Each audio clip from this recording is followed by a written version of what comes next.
Days back.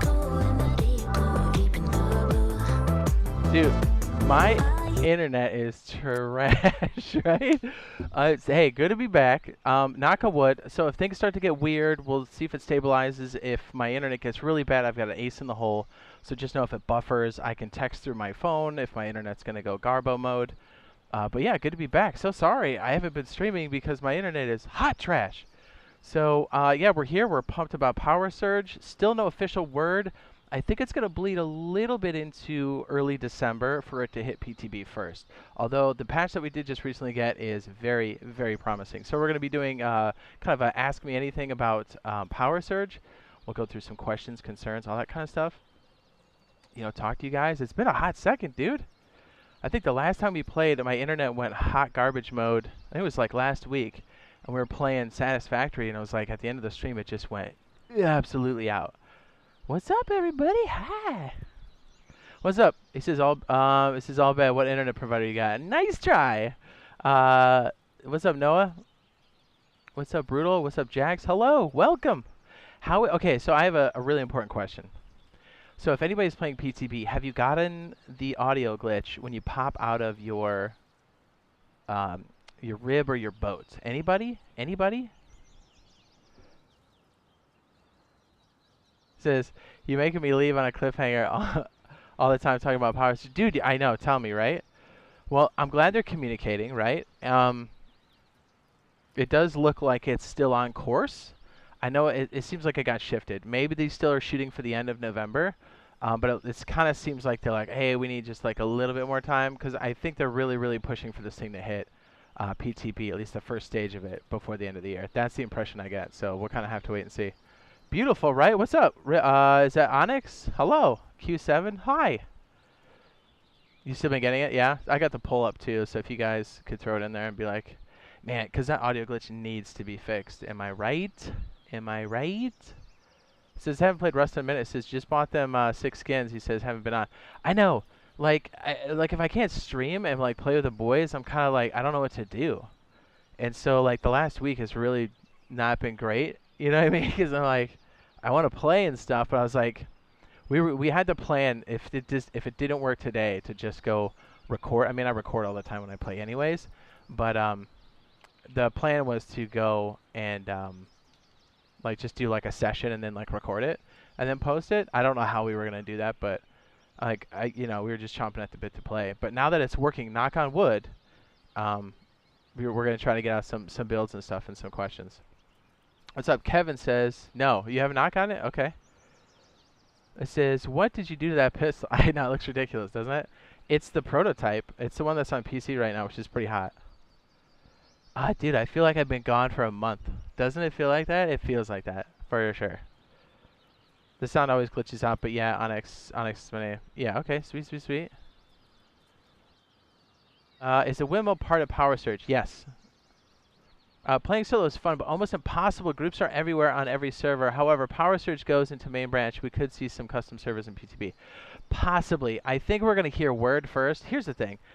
They need custom servers to come out badly. So do we as a player base. So as soon as they got it figured out and they're comfortable with whatever it is that's hanging them up, which I think is memory, I think we're going to hear information or see movement or both. Because they are forever linked. I'm still happy about cargo. Yeah, cargo's nice. You can get some fat loot. Rate the graphics from console 1 to 10 and PC 1 to 10. Just graphics? I mean, there's nothing wrong with the console graphics. And obviously this one's more beautiful on PC. But it comes at a trade-off, right? Like, my load times for this are hot trash. And I have a face melter machine. And let's put it this way. I like them both. I also liked PC graphics, old PC graphics as well. So, I mean, if the gameplay is good, it's good. Let's put it this way. Less HDRP, which is all the fancy graphics you're looking at now.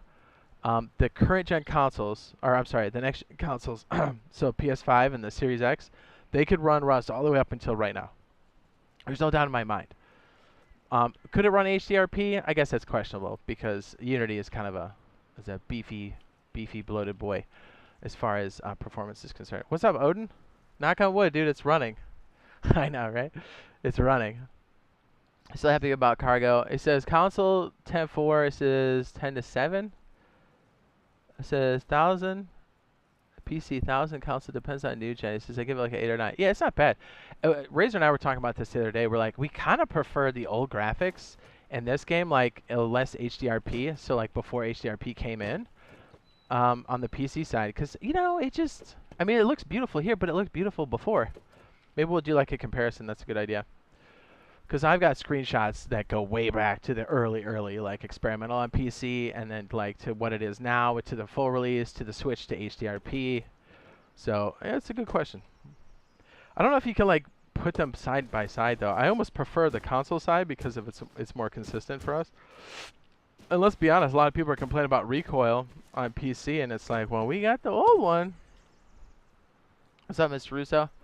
He says, what's up, girl? Look at how. What's up? What's up? What's up? What's up? Brutal says, I have a PS5. Graphics look horrible. And they don't look horrible. I mean, you're comparing the PC side, which is HDRP, to a version, a hybrid 2018 version that's not HDRP on old hardware. But you're on a PS5, so I get it. If you're on old gen, it sucks. He says, you freeze so much. He says, but PS5 is much smoother. Yeah. Yeah, that definitely needs to get worked out. Says, I just noticed you have 63,000 subs. Do I? Do I have 60? That was 62. I know, it's crazy. That's a lot of people, dude. What's up? Well, I figured we could do some builds that we're going to be using here. Again, I'm sure you guys have seen it at the end of the videos, but it's definitely a good one. So yeah, today was kind of a wild card because I was like, I didn't know if my internet was going to work. So I was like, I really want to do some of these builds and work them out and like answer questions and stuff. And then maybe later on tonight we'll jump into like an official wipe on console. I know I wanted to get some build stuff out because we usually work out some good stuff. Anyways, I ramble. The wedge is freaking good, dude. I think we might work out our 2x2 bunker that our team uses. It's pretty standard. I don't think anybody really has their name or tag on it. As far as like, because it's, you know, it's almost like a 1x2. Unless you've got like a unique spin on it, it's pretty vanilla. But I'll put out a version of our 2x2 bunker. But I kind of wanted to work on a few things because like when we have the boys on like 3 or more, we kind of need that 2x2 bunker action. Since I've been using the wedge on PC, I love it. Yeah, dude, it's money, right? No fragments, no BPs. It's so good. All right, so we'll post the wedge on the top. If you need it, you can always type in !wedge in the chat. Okay, so let's you guys get your questions up and stuff. Let's move up the train, and I'll show you some cool stuff that's on PC right now. And it could be the future for us. I doubt it's coming anytime soon for us. Like, trains are so far out.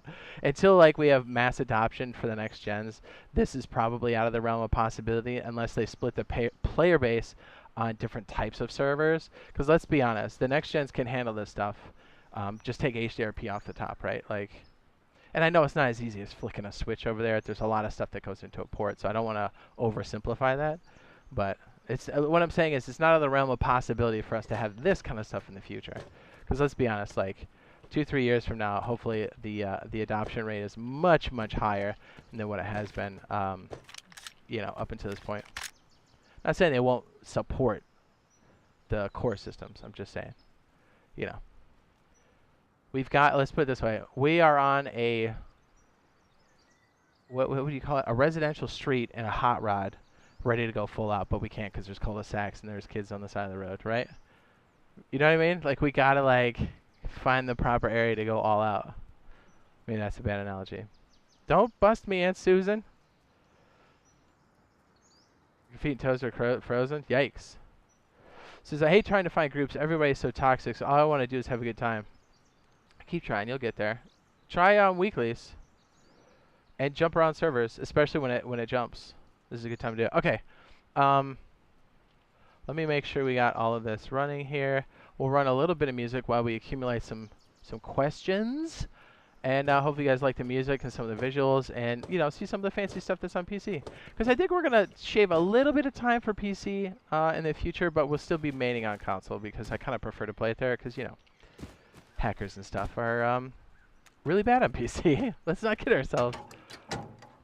Okay, let's go ahead and finish.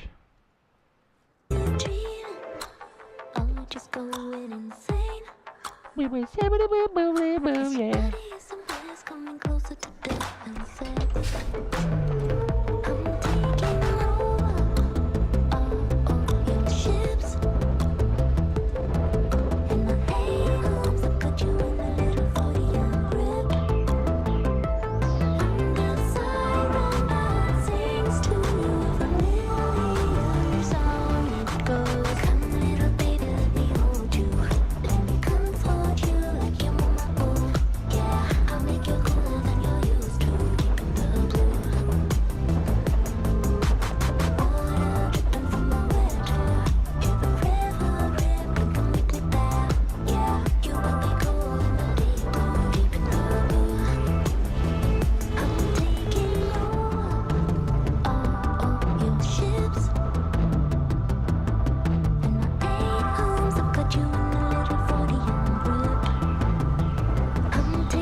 train.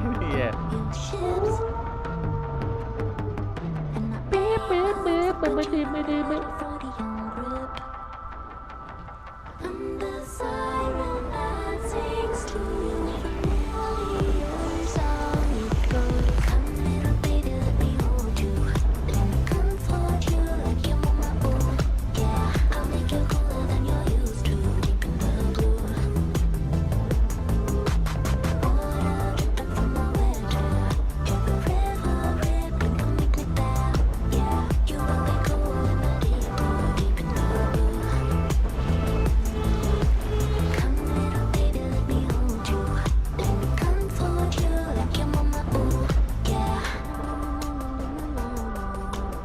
The best part is when she mumbles the end. I think it's the best part.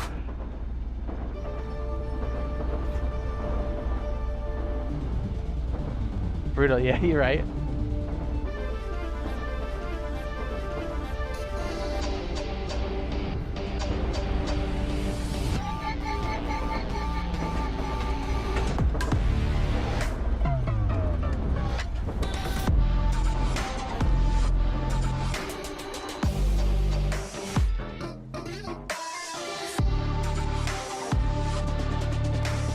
I gotta remember this command.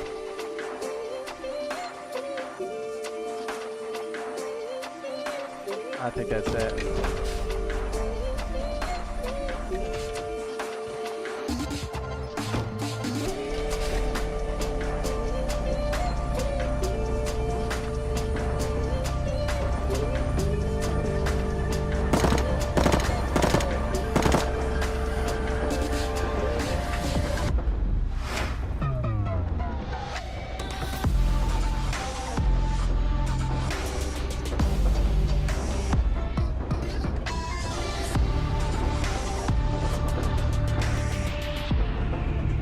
Oopsie.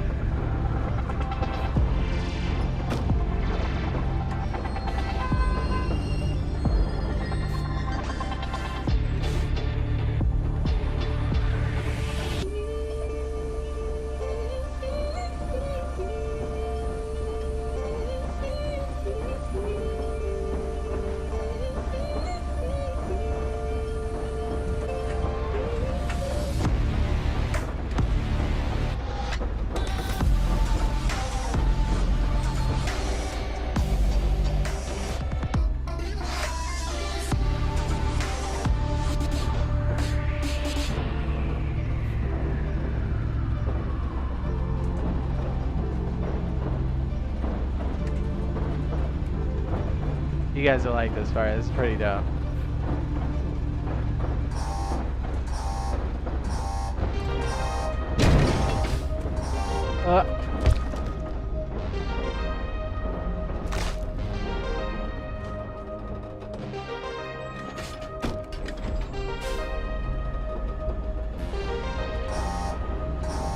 Taking a Tuffy Cheerio.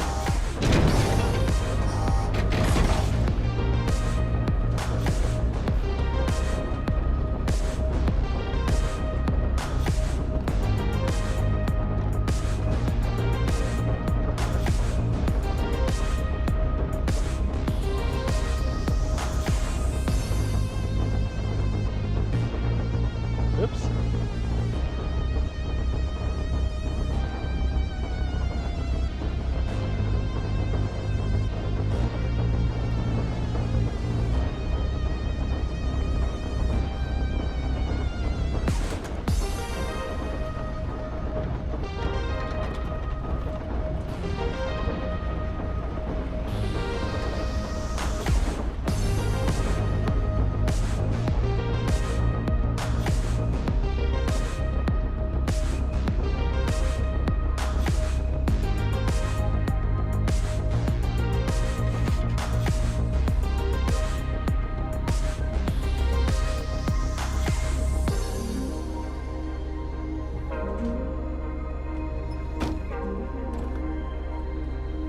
Is it really stuck?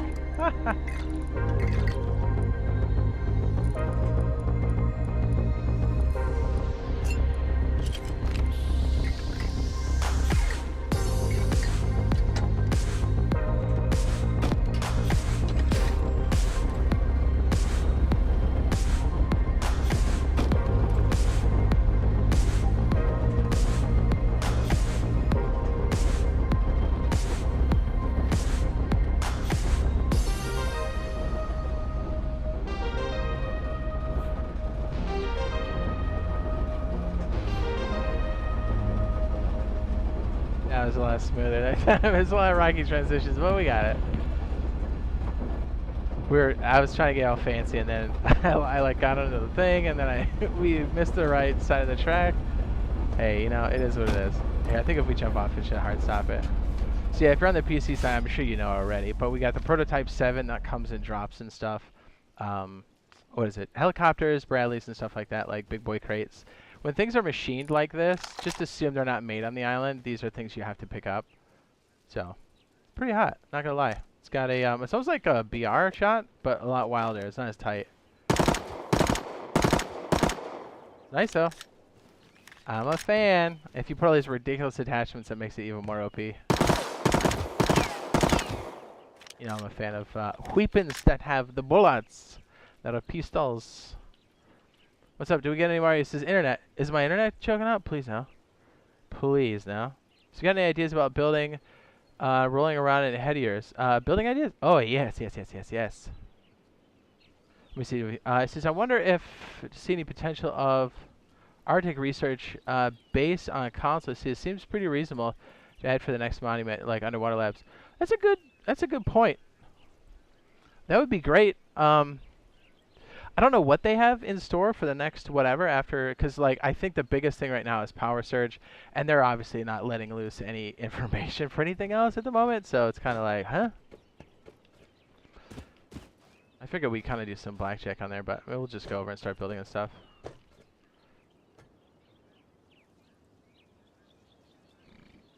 It says I need to send a message and student did not get the notification you're live. Yeah, I was a bit late, so I don't know if it actually posts that. I don't know. Aunt Susan has such weird rules for people that make a lot of swears all the time. Us. But hey, whatever. You know, okay, so we'll kind of talk while we're sitting here for a second. I know custom servers are ways out, probably still, like at least a month or two. You know what I mean? At minimum. We have no idea when, right? But I'm very excited for custom servers for a lot of reasons. We're going to run a bi-weekly server. I'm sure you guys know this already.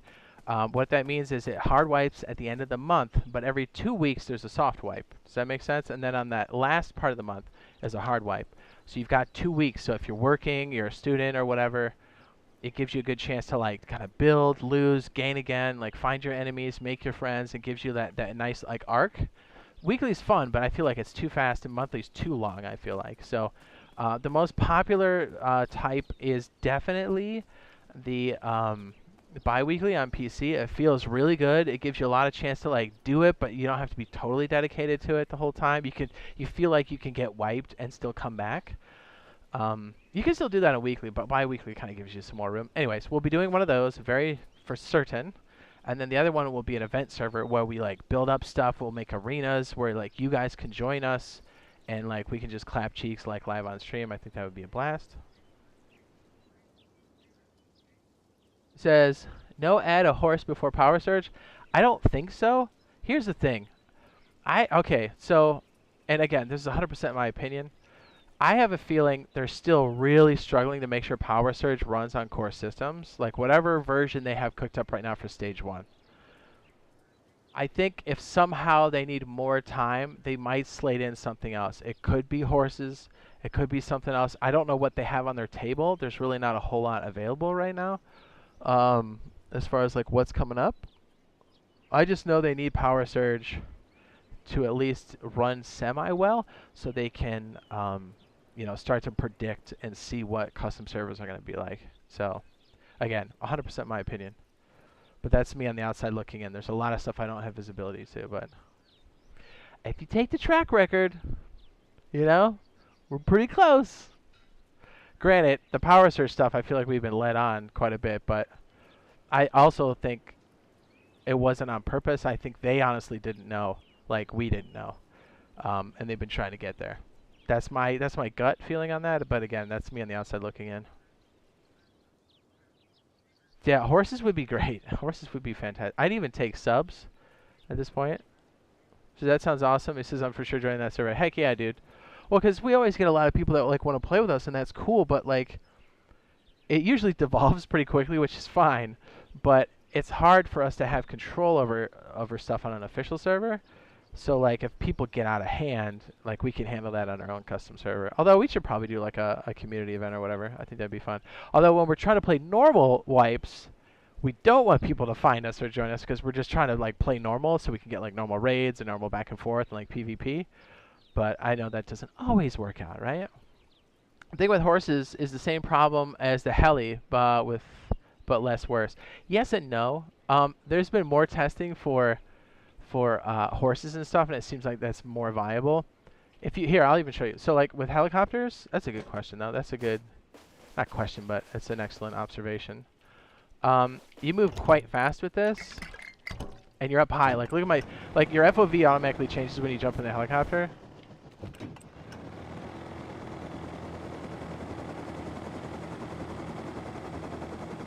I could get going pretty fast. This is the faster of the two. And I have a feeling we'll get like the mini first when we get helicopters, and then the scrappy will come later. Because here's why. Here's another reason to kind of totally deviate from what you're talking about. Check this out. This is probably going to blow your mind. Great landing. Check it out. But here's why scrappies will come last.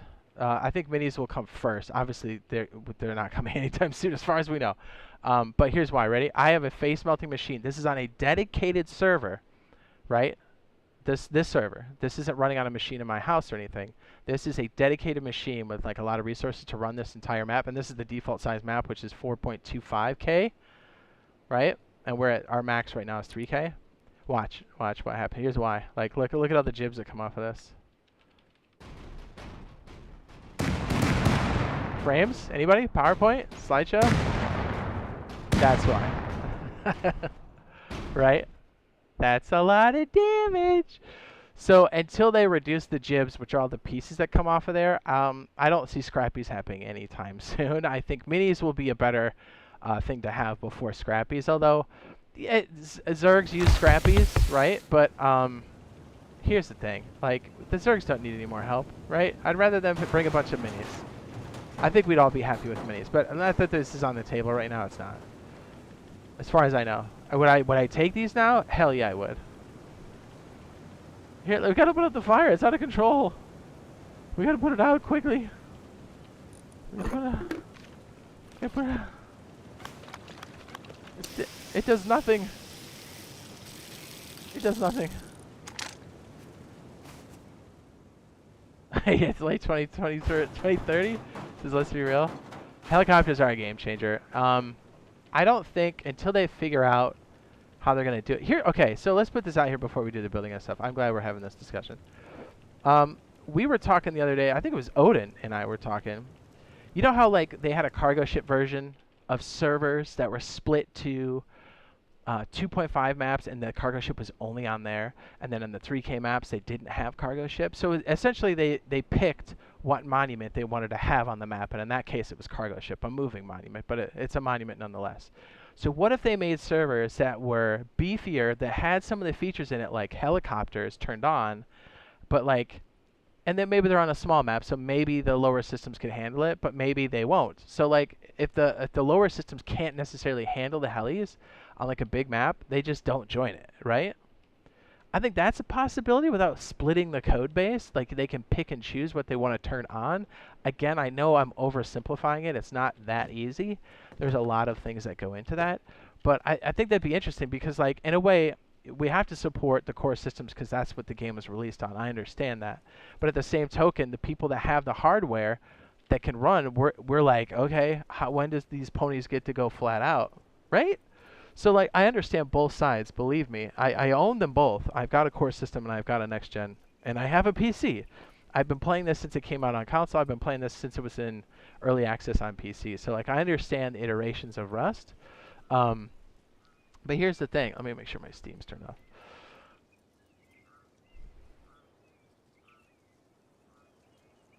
Okay, that should be good. Hang on, give me a second. Make sure all this extra stuff's turned off. Sorry. We're rambling a bit before we get started. We are doing power surge questions and stuff. Obviously, we can do it here. We would do it on console if we had access to that, but we don't. But here's the other thing, too. I know we have like 5 different topics open. I'm kind of bouncing around like a nut, but All good stuff. He says, yeah, I agree, but also due to the map being smaller, smaller maps means less space. Yes, this is true.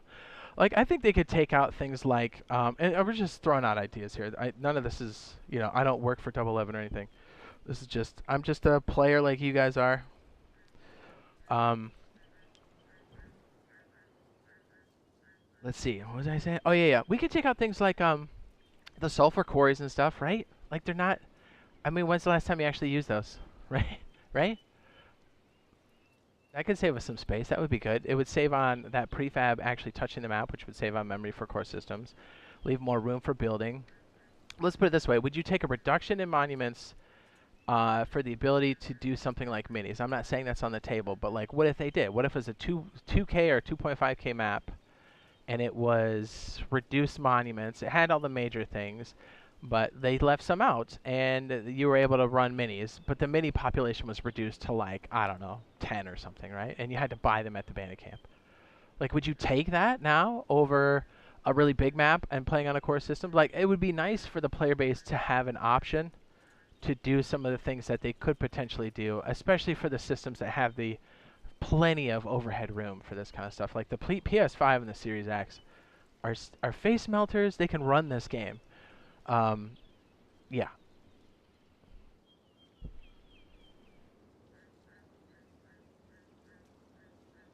But I also understand, like, not a lot of people have next gens. Like, money's been an issue since the old the Pandy, and it's not getting any better. And there's a semiconductor shortage. There's all kinds of stuff that have been a factor of that. And some people just don't want to upgrade yet, and I get that too, because it's still kind of early in that cycle. For some people, so I get that too. I know we're in an interesting position because it's like, hey, what do we do? I'm just glad they're communicating more with us, even though it's bad news. Like, I'm really glad it wasn't the news we wanted to hear, but I'm super glad they were like, hey, we're looking at a possible delay for the PTB. I was like, okay, at least we know. You know what I mean? So like we can kind of set our expectations, because the only reason we're talking about Power Surge in the first place is because they brought it up, right? The only reason we're talking about custom servers is because they advertised it day one.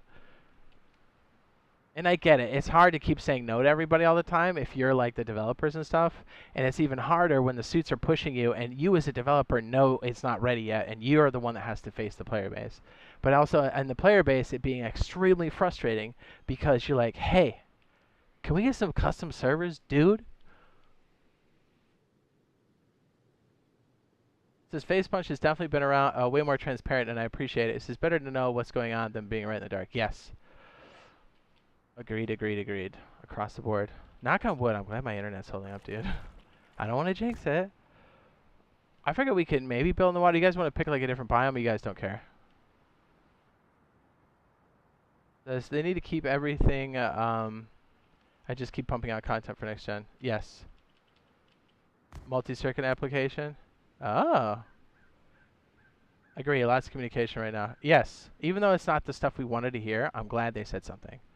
Because compared to last year, I get it. Like, things changed around Power Surge and custom servers, but like, they should have let us know, because I mean, we're left holding the bag too. Like, we end up eating it too as a player base and as content creators. We're like, hey, I was just as shocked as you guys were, because they were like, Power Surge this, Power Surge that, and then they didn't say anything, but they never say anything. Like previously, like, I'm not trying to poop on them now, but like, they're like, hey, and then they're like, hey, here's fishing village. So I was like, what? Stuff, Or they're like, hey, they're talking about horses, they're talking about Power Surge, and they're like, here's the fishing village, and you're like, what's up? I didn't even know that was on the table. You know what I mean? It catches everybody off guard. So I'm glad they're taking the approach to go more communication. So I commend them for that. I'm not trying to poop on them for that. Okay. So it looks like people are. Let me just check the poll real quick. We haven't done any building yet. What a chode. 32% said what audio glitch. Again, this is for PTB only, staging or testing branch, which is the separate download. If you don't know what a PTB is, then it doesn't apply. But 33% have said yes, they've run into the audio glitch. That's the one where you pop out of your boat or rib, and the audio cuts out, and you have to hard restart the, not hard restart, but restart the software, so the game again, for it to go away. 23% said no. 14% said they smell like beef. I'm proud of you. We missing the hey boy. I know, right? I'm excited for the stuff that's coming in for Rust. I missed playing and like doing this stuff like over the last week. It's whenever my internet gets like this, which it has done it like this recently too. Like it was almost 2 weeks last time, where it's totally out of my control. My ISP is hitting hard, and I can't. I like it's like deeper into the internet. I was like, dude, how do I fix this? Anyways, let me make sure we get all the questions here. This is Jade. What other components, maybe splitter, electrical branch, etc., would one need, and in what application? Oh, that's good. Do you have anything that drills into that a little more specifically? Although I do like that broad, sweeping question. I'm just excited to be back talking to everybody, streaming, playing.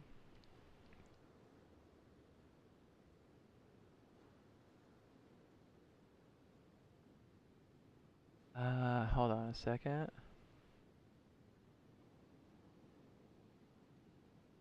Hold on. I gotta, I'm sorry. We'll run some music here real quick. I gotta check on something. Keep the questions coming, because that's good, Mr. Russo. I appreciate that. Hold on a sec.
Those claps are the sound of butt cheeks when you're getting loot. Woo!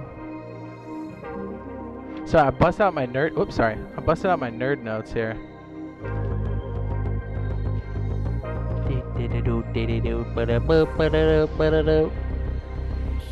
I think my binder's almost completely full here. Yep, it is almost.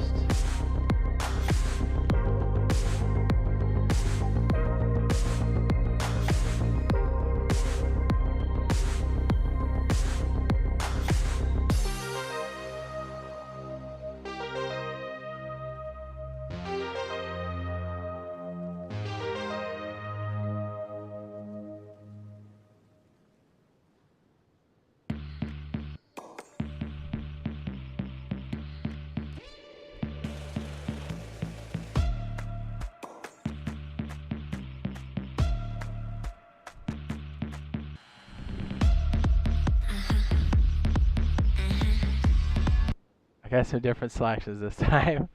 Multi-circuit system. It says, well, let's just say lights, pressure pad for the doors, multiple turrets, also timers. How would we use them, and for what application? Okay. That might be our larger section here. I'm writing these down so I don't forget. Wait, is power out? No, not yet. When it does hit, we're going to get like a snippet of it. That's going to be on staging first. Although, technically, fingers crossed, if everything goes as planned, I have to say that now because we've eaten crow a lot on this one because they've slid it back a bit. That's the plan if they don't change it on us. So it's either going to be end of November or early December is what it's looking like. Jonathan Carver, what's up? He says, yeah, get out of the boat. Hard freezes sounds Like 100 Tommies melting my face. Okay. Yeah, that audio glitch is a tough one. So I'm hearing that a lot with people. Jonathan and everybody else having the audio glitch. So I have a feeling there might be another round of that particular patch, which I think they know, and that's why they said maybe it got slid back. Interesting. I feel like the audio glitch from the boat is worse now. Oof. Waiting for power. Yeah, me too. Me too. I'm a little salty. My base got smashed last night. Oof.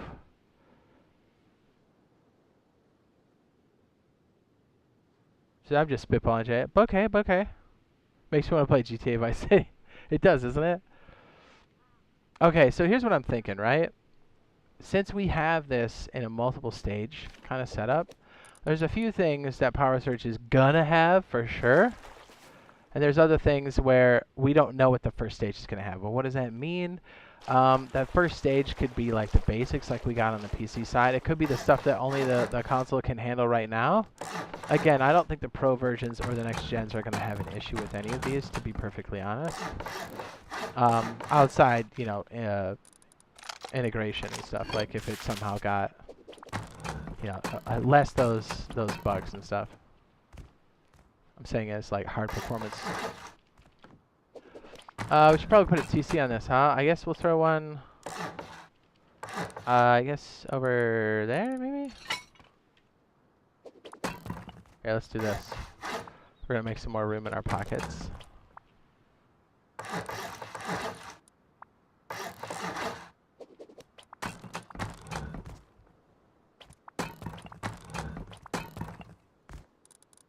What do you guys want to see first? You guys want to see some electrical stuff, or you guys want to see like a 2x2 bunker that we're probably going to end up using on our next few wipes if the boys join in? What do you guys think? I don't know yet. I think you guys want to see electricity, right? Or am I wrong? I'm down. We'll do both. I'm down for whatever first. Still audio glitch, no PTB? Oh, on PTB? Yeah, that's what we're hearing. Alright, let's put, yeah, 100%. Was that Brutal that said that sounded like GTA? Vice City? I'm excited for, GTA 6. That's gonna be hot. We still have no official word, right? Other than the leak and stuff?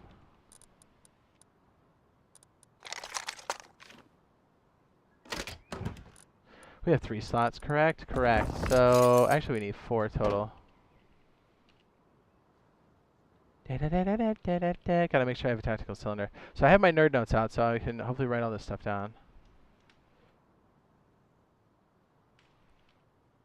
Oh, and you know what else we have coming up this week?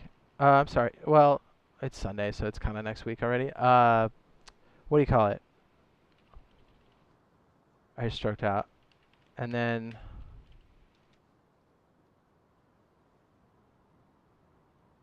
I just stroked out. It's Star Citizen, but that's on Friday. GTA 6 is official. It says, though, we don't know when the trailer's going to be. Okay, that's what I thought. You can only use one chair when gambling. That's what I heard, Isaiah. That's what I heard, dude. Yeah, thanks for the intel, boys. Boots on the ground to see how everybody's reacting to the audio glitch. Because it's different, right? Like, I had like a PS4 and stuff, but I gave it away a while ago. But so I can't test that one. So it's good to know like where it's sitting with everybody right now. And that's why it's on PTB, right? Like, so it can crash and fail there first. And I have a feeling there'll be some stuff with Power Surge that's definitely broken. But that's okay. That's what, again, what PTB is for. I was so looking forward to like jumping into a new wipe this week, but like my internet was so bad. I could play, but I was like, dude, if I'm not streaming, does it even count? I feel naked if I'm not streaming. It feels boring if I'm not streaming. Is that weird? Look, I'm building this like it's realsies. Oh, I've been playing Satisfactory, so I keep hitting Q like an idiot. I may have told you before, but I found how to go left-hand PC. Yeah, it's a UI or a graphical command, so you're flipping that thing. I can't remember what it is off the top of my head. Do you remember what it is? I'll type it in now. I can't remember. It's like, I want to say it's client something or other, and graphics. It basically mirrors it. And so like any text on any of the skins will be off to the side. Do you remember what it is?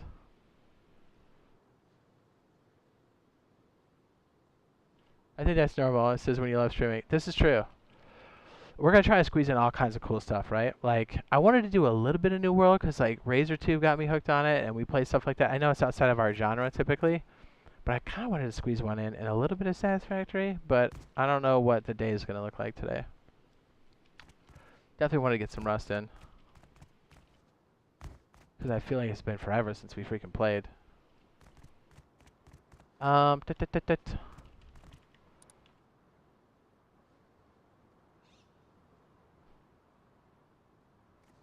He says, damn, let's put it out there. He says, if y'all ain't going to have...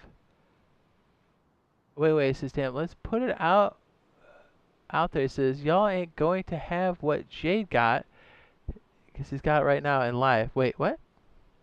I also can't read very well. It says, don't forget in Bandit Camp, you can only use one chair. We got that one earlier.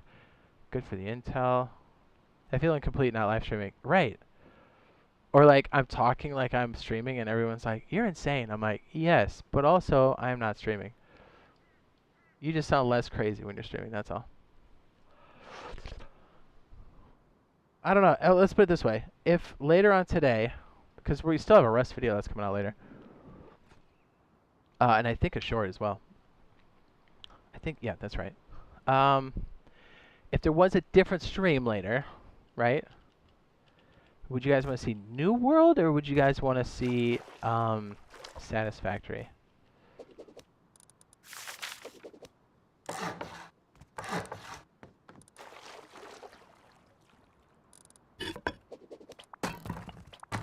It doesn't mean Rust is getting pushed out by any means. We're still doing that. What was I doing here? Oh, I just totally struck out.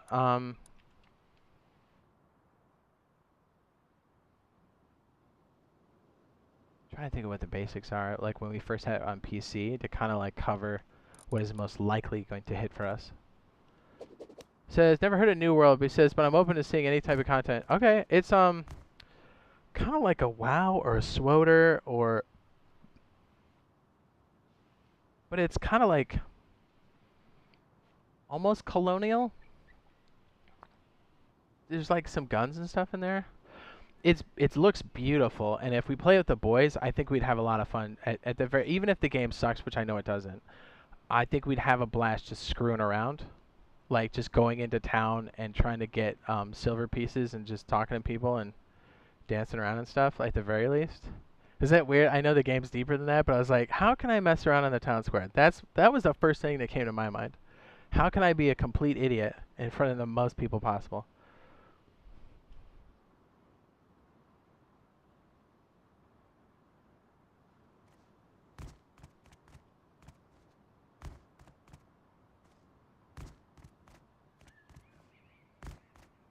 So I think batteries, lights, timers would be good first things to introduce.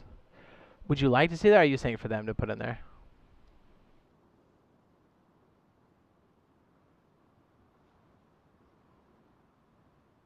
Here's the thing, though. And I know it's based off of performance, so it may not go off the timeline for PC. I understand that.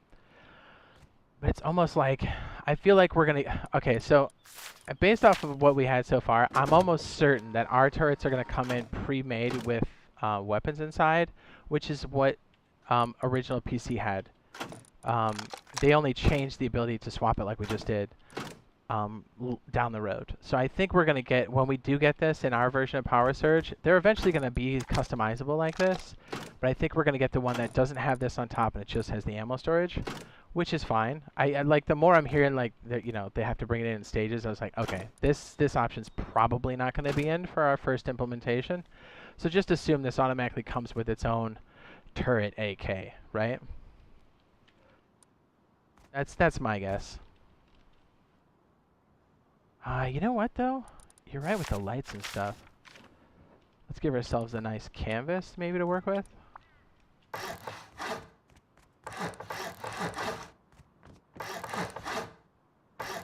With the questions, gentlemen. Good stuff. Ladies, gentlemen, goblins. You know what I'm talking about.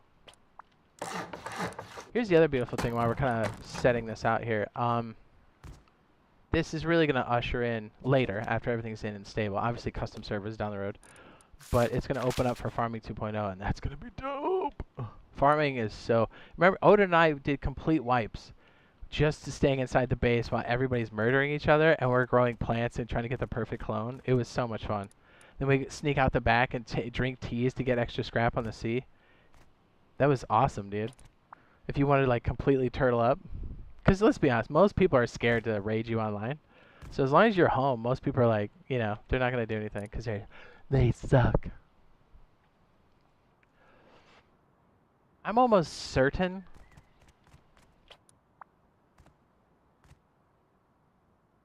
Oh, you know what I should have done here? Oops. Let's make this triangle so it fits. Even though I have no idea how this is gonna look, I'll keep it in line with everything else. What was I saying? Yeah, so dude, farming is so legit. Okay, so you know what? Let's just make a wall of stuff that we think is gonna come in and stuff that is up in the air. That sounds better, right? So could we put it?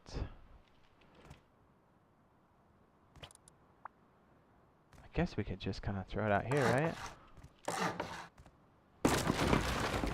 Ideally, I'd love to be doing this on the console side if we had custom servers, but obviously we don't.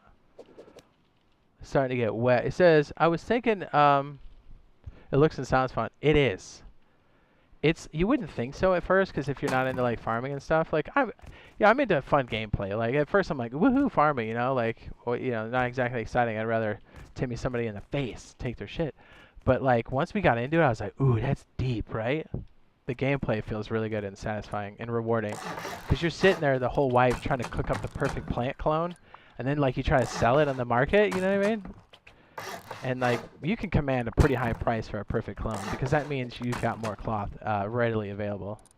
Okay, so for certain things we might shuffle this around a bit. So we've got this guy, I'm almost positive. This guy, I don't know how you would do it without it. This I guess is likely, but maybe they could leave this one out. What's another one? I'm almost positive a switch. Like I would be shocked if there was no switch. Because they said stages, right? So I'm trying to think of the more simpler implementation of this. I don't think we'll get the generators to start. I think we'll see this. Here's the other thing. We didn't get medium batteries until later, so maybe they just give us the big one first. That's a thought. If we get medium, that's just a bonus. What else? It's funny how you just like blank out on this stuff. So maybe that's our first chunk, and then we'll put the other chunk. I don't really know. Like I said, we're doing this on the fly, so I don't know what these are gonna look like here. Just kind of winging it. Most likely, that's gonna be the first wave. And we have to have some type of generation, so I think we just...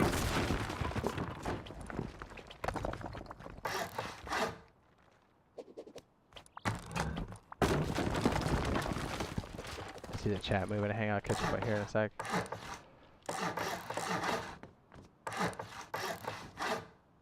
Yeah, that's good. I'm visual, so... I keep hitting Q like it's satisfactory. So that's the other thing. It says how to clone and make the perfect seed. Yeah, that's like a whole like mini game in itself, and it's super fun. If you ever played the Pokemon on like Game Boy and stuff, remember that stuff? It's like that where you're like breeding the plants together, and like you have to wait for like the cycle and stuff. So like honestly, you know how we have seeds now and we just throw them out? Seeds are going to be extremely valuable to you because that gives you another opportunity to roll another set of genetics for a plant. So consider it like more rolls on a wheel or something, right? So you roll it and you get RNG for it. So like you're trying to match up the perfect combination of those things. I mean, don't get me all horny on farming, you know. We'll switch this thing to a farming stream real fast. It's dope. I'll try to give you a snippet here real fast. I know, I'm ADD to the max today, hey? I don't know if we're going to have the generator. These are a staple. These have been in forever. I guess if they really wanted to leave something out, they could leave out solar panels, but here I don't think they will, because here's the major thing with this. If memory's a problem, this thing could be an issue for the first stage. Not saying it's not going to be in the game, but like it's huge. It is already in the game technically, but there's an animation associated with it, right? And you're going to have a lot of these on a base. Fun fact. I know people have already heard this maybe, but if it's close, we'll go zip over there. Yeah, close enough. So if you go into Rust console right now and you go into Bandit Camp, that windmill actually exists right now in the game. So we could technically get it, but the thing is I think the animation and having a lot of them on the board might kind of push it into the realm of like, that's a bit much for what we have available at the moment. What's up? Fingers crossed Power Surge or Horses come out on main. I would love both too. Exactly what Mr. Russo is saying. I can't wait to see for teas and the mixing tables. Those are dope too. Even if you don't farm, it's going to help with just production of GP and stuff. It's dope. Because you know how if you're cooking GP, you're like, hey, I'm stuck doing blueprint stuff.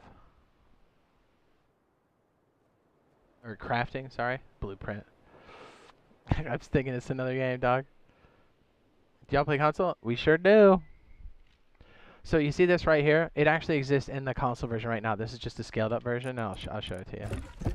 So like, it's technically in the game. It's just not functional. You can see this is the scale of what ours is going to look like for electricity. And then the one at Bandit Camp is scaled up. Obviously, the animated part on top is not showing for the hologram portion of it, but it definitely is there. But my thing is like if they leave it out for this first stage, I think it's going to be because of the animation on top, or we're going to have very basic animations, or as you pull away, the LOD is just going to have a static wind turbine. Yeah, you know. Either way, lots of Chads love to use the wind turbine. And it's good, don't get me wrong. You're going to use it. But I would suggest if you're a smaller group to stay away from it as long as possible, because it's just like walls. When you put it up there, people are like, hey, I got 20 rockets to blow. Who's got the ducats?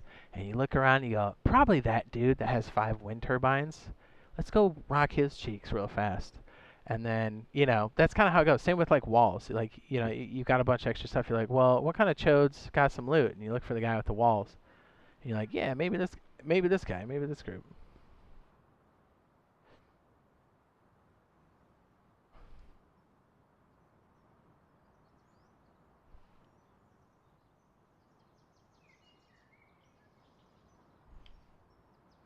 So I think at the very least we're going to see solar panels, possibly wind turbines. I don't think we're going to see the generators, but I could be wrong. Either way, you can run a whole operation with wind turbines or even just wind turbines or just solar panels, because we need a way to generate power. There's literally only 3 ways to do it. I think for the second wave, we're probably looking at maybe a Jenny, because things get a little bit more complex. Possibly the medium battery. This is a guess, by the way. We don't actually know. It might be more simplified than this. What were we just talking about? I guess a door controller could be a possibility for the first wave. And maybe a pressure plate. Those are pretty basic. I might change my mind on a few of these, because I'm trying to think of when they came out on PC too. The red switch is great. This plate and this red switch both generate power for like a second, which is enough to trip certain pieces of logic. I'll prove it. I'll prove it. Pass through. Where are you at? Pass through.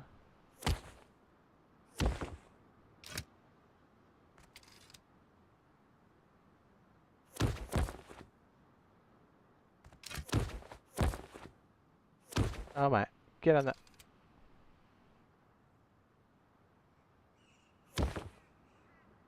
Oh, did that say input?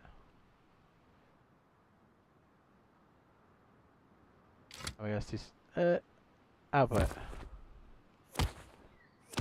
And I hope we get the colored wires, to be honest, when it first comes out.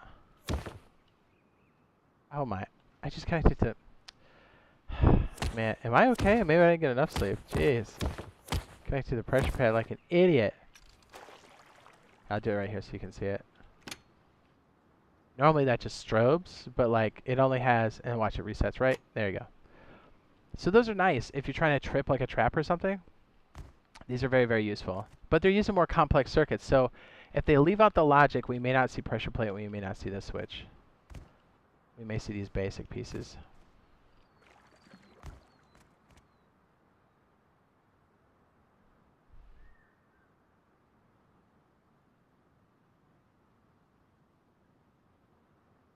I wonder if they're going to be able to have some of the same potential for trap-based. Yes, even at the most simplest implementation, if we had a door controller and a couple integrated circuit thingies here, yeah, you can do some crazy stuff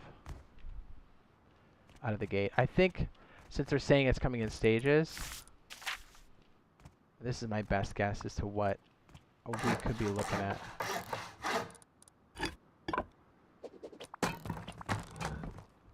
And we may see stage 2, which is what this cluster is.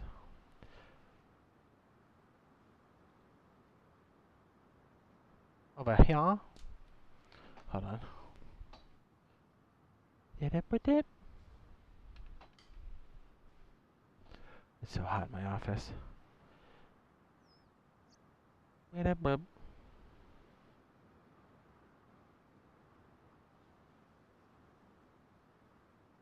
Okay.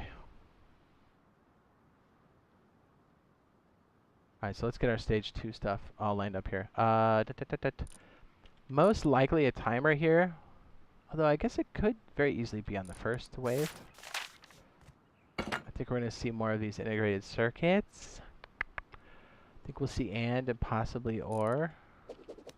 And they look awfully similar, right? And honestly, if you look real close at your favorite monuments, you're going to see a lot of these already there. I think the AND switch is probably the most common, if memory serves me correctly. But if you go to like the harbor and you flick switches, look, you'll see these logic circuits sitting on there. You'll see some of these things sitting on cargo ship. You'll see some of these things, more likely the splitter, sitting on the side of the road. They're all over the place. You just gotta look. So the models do currently exist as prefabs. The question is, what kind of functionality are we gonna look at here? I don't think we'll get counters right away. I think it might be second wave. I hope we get the heater first wave, but I think that's going to be second or third. There was one I was thinking of, and I just blanked out. We might get this one first wave. And oddly enough, as much as you think you wouldn't have this, the laser was implemented super early on. So I think we'll get that one.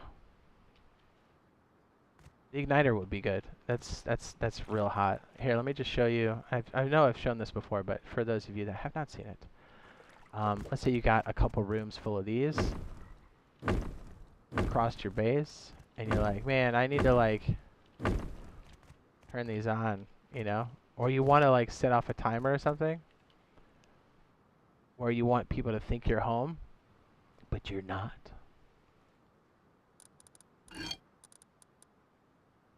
I don't have enough room. Hold on, let me just...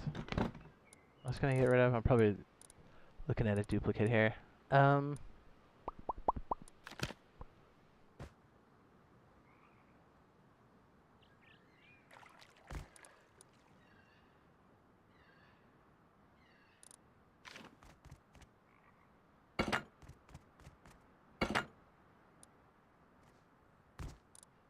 again, because we have things like... Where are you? It should work. I hope it does. I haven't tested this, so if it doesn't work, whoops. There's a lot of different ways you can activate this, but this is probably the easiest way for me to demonstrate it.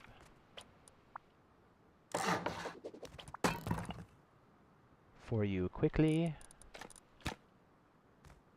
Oh, come on. I was going to say, that's got to be able to place right there. Some of these circuits have like a height limit. Or minimum height.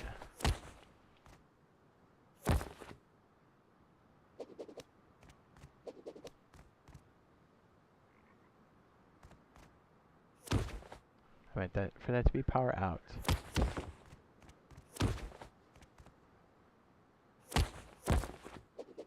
And another reason why the farming is going to be set up is like the sprinkler systems you can use to put these out. So this will be a way to turn them on, and the sprinkler system will be a way to shut them out. You can actually throw a bucket of water on a base and put out all of the fires through the wall, actually. Still, to this day, you can do that. So here's a couple different ways you can use the igniter.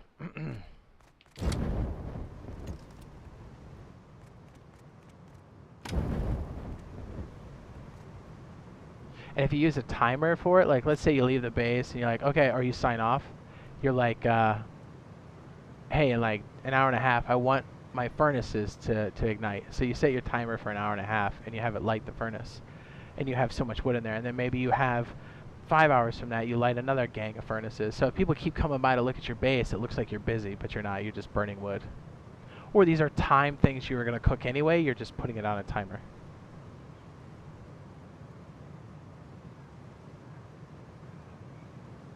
So, okay, Jay, here's one. It says, I have 3 solar panels. I don't want to energize my lights and my turrets. How do I make those 3 solar panels come to 1, energize the wire, and what comps do I need? Ooh, that's good. Okay, okay. Baby, that's good. Okay. Should we set up a test bed? Let's do it.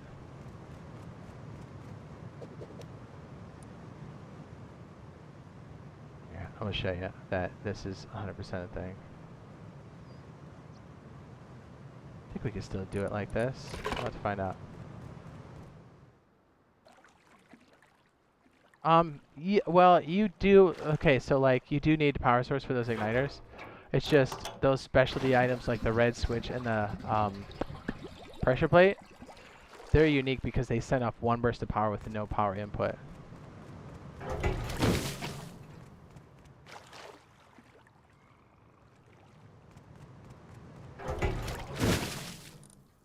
Yeah, 100% you can do that through somebody's wall. Yeah, I'll show you.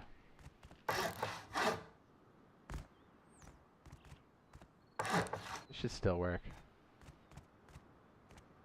Here, I'll just put a complete wall on the side. Show you what I'm talking about, which is so dirty. Watch, it's just far out enough where I can't. But these are pretty close on this side, right? So let's say you're outside. I actually haven't tested this far, I hope it does work. Damn it, it doesn't. Not on this side. We have to be closer. These are too far away. Now, if we're on this wall here, this would work. Right here. Oh, watch. Or they took it out and I look real stupid right now. Alright, these are on, right? Yep. I got the 2 over here, but not the other one. But hey, that's still a thing, right? You can also put out fires at the Bradley like that. Just saying. It says, what's the first stage of power surge coming to staging branch? Hopefully, end of November, early December. That's the gist we're getting. No official word. I mean, that's kind of the gist we're getting from them. They haven't said outright yet, but yeah. I'm hoping that that's the course of action, and if they feel it's going to change, I hope they say something and don't leave us hanging again. That would be great.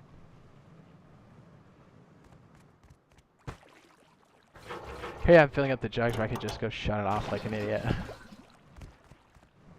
It's way more fun like this. Oh, we need 1,000 in there.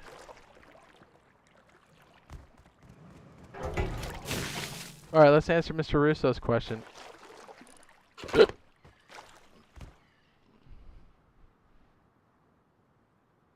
So 3 solar panels.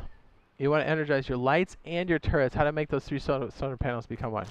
It's a beautiful question. That's how we're all going to be looking at this here very, very soon.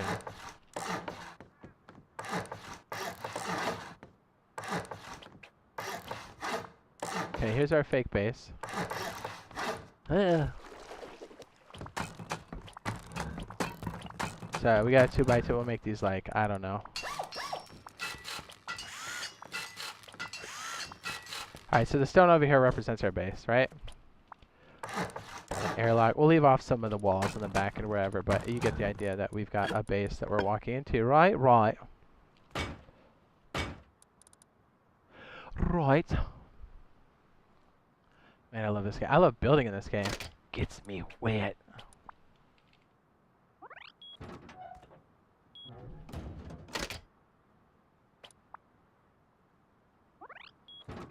Yeah, we kind of got the gist that maybe there might be a slight delay, so that's why I wanted to tell everybody right away, because I was like, hey, I want to know.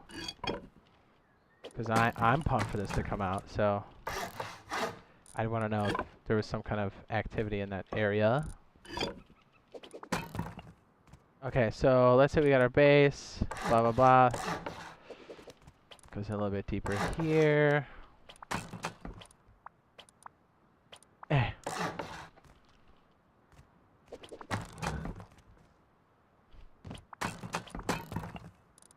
Alright, so if you have 3 solar panels, what was it really at? It was like northeast? Most cases this works like this.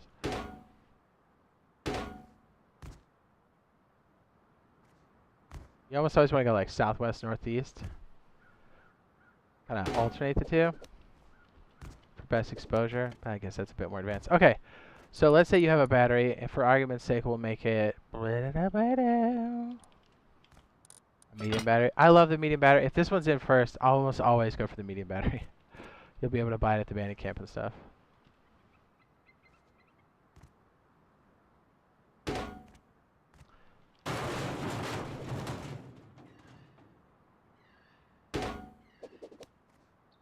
Okay, so when these are fully powered, they will, at maximum, put 20 units of power. But the thing is how do you combine all of these into one? Well, what you could do with solar panels is you could take all of your solar panels and put them into, like Mr. Russo was saying. Very clever girl. Like Mr. Russo saying. Into a lot. Yeah, here's the other big switch, right? What the hell's the light? I was just looking at it.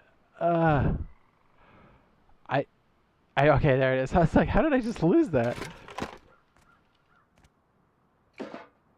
Or let's say we have a turret outside too, because that's also very realistic. We're going to be using that a lot for turrets. And let's say, I don't know, we have a turret sitting out.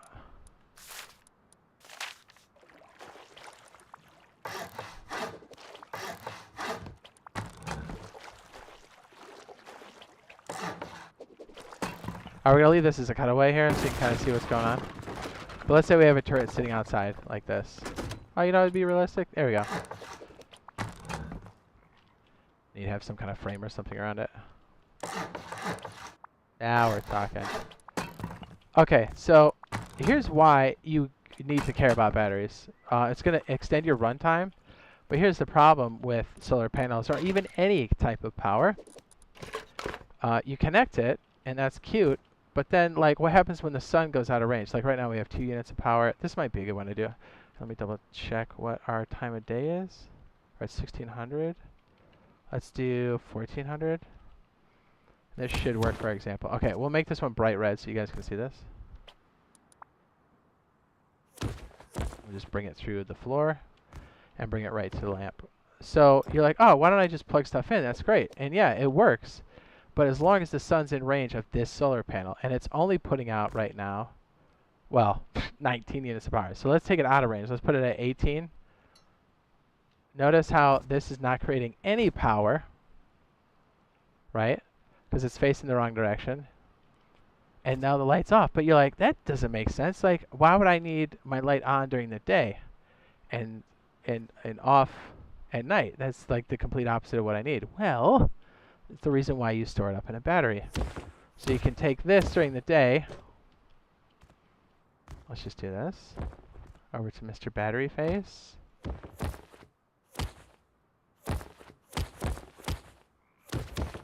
So when it is peak times during the day, let's say 14. Was it 1400 or was it 1300? This should switch. It takes a second. Bing. Now that this is in range, during the day, this will be collecting that power, just like in real life. See, that's 103, 104, it's going up slowly. So this is essentially storing the power just like real life. And you're collecting, yeah, you got 20 there, that's good. So you have more runtime. So then you're like, well, oh, that's cool, but like that's going to the battery, but how does the light work? Well, let's just take the green line and connect it to, let me clean this up a little bit. Even though I'm going to rewire this in like 5 seconds anyways, I can't, it looks so bad. Get up here, get up. Oh, by the way, when you have your mode like this, you can jump over things, go in and out of doors, and then like attach it. So like, I know I'm flying up here because I have admin stuff, but you can definitely use this very realistically in a real life scenario. I know this seems like a lot at first, and it is, but it's definitely worth your time. Okay, so like this line here, you can see the little marching ants. The power is going off of here and going into the battery, and it's being stored. I left it as a red line so you can see it. And it's being collected here. Our capacity is a maximum of 9,000 rust watt minutes. Maximum output is 50 power units. And this lamp uses, I believe, 2, if I'm not mistaken. It does, power usage 2. So when this thing's on, the active usage should be 2. So let's go ahead and make the output green and put it to the lamp. I know my lines are terrible, but bear with me. Okay, so with this running, I have an hour of runtime, so if we make it nighttime, look, the power coming in from this, you know what I gotta do? I'm sorry. I didn't think this through. Yeah.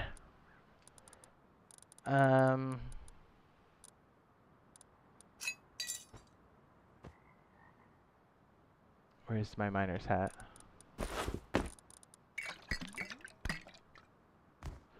So what's happening here is obviously there's no solar panel, right? That's running right now. None of these are running any power currently. None.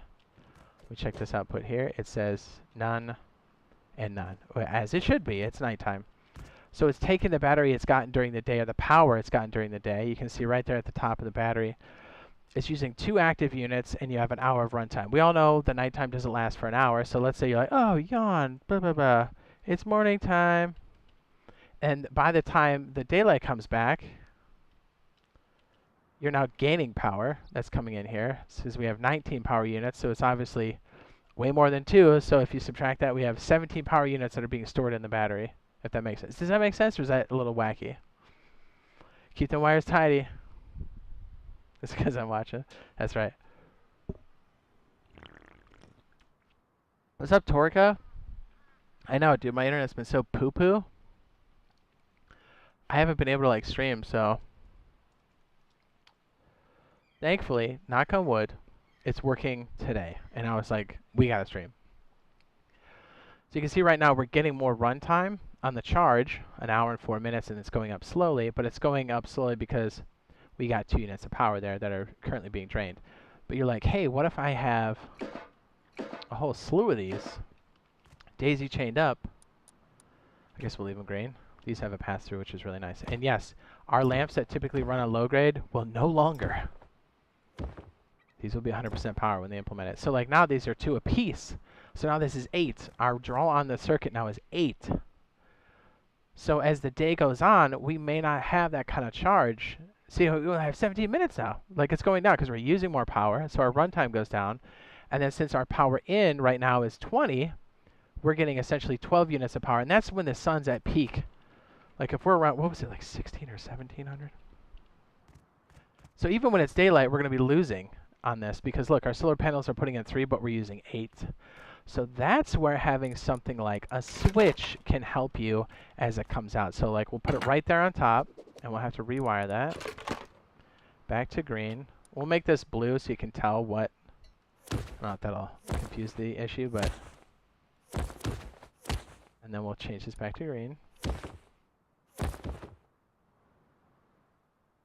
So what's happening now is a unique thing with this. Each circuit piece or item that's going to be electricity based, almost always, there's some rare exceptions, will use a unit of power when it's in a circuit. Sometimes it uses more. A switch is very unique because it only uses a unit of power when it's actively on. So it's a way to stop power bleed because look, we're actually charging at a full rate. Let me turn this back to like 11 on the time. We're getting charged at a full rate, and we're not bleeding anything because nothing's on. And that's because the switch is off. But when we turn this on, it will have 1, 2, 3, 4 lamps. So they're 2 apiece, so that's 8. But you'll notice that this is at 9. That's because this switch is active, and that counts as 1. So if you add them all together, it's 9 active units. If you can see it right there on the red part of the battery. So it's almost always the best practice, no matter what you're doing. When you're making a circuit, the first thing you should do from your power out is have it go to a switch, because it stops power bleed all the time. Even though you may have this on all the time, it helps you stop the bleed of power when you need it. So then you keep this off during the day, and then as you're storing power, hopefully you've got enough runtime for the night, which I don't think that we do. We will for a little bit.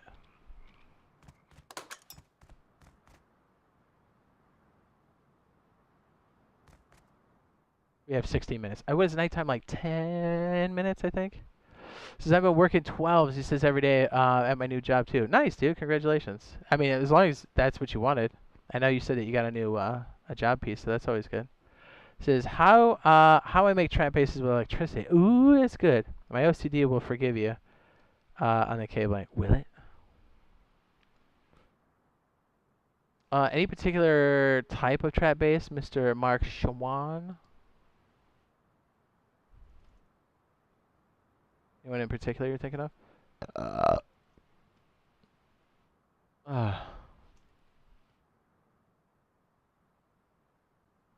Edit.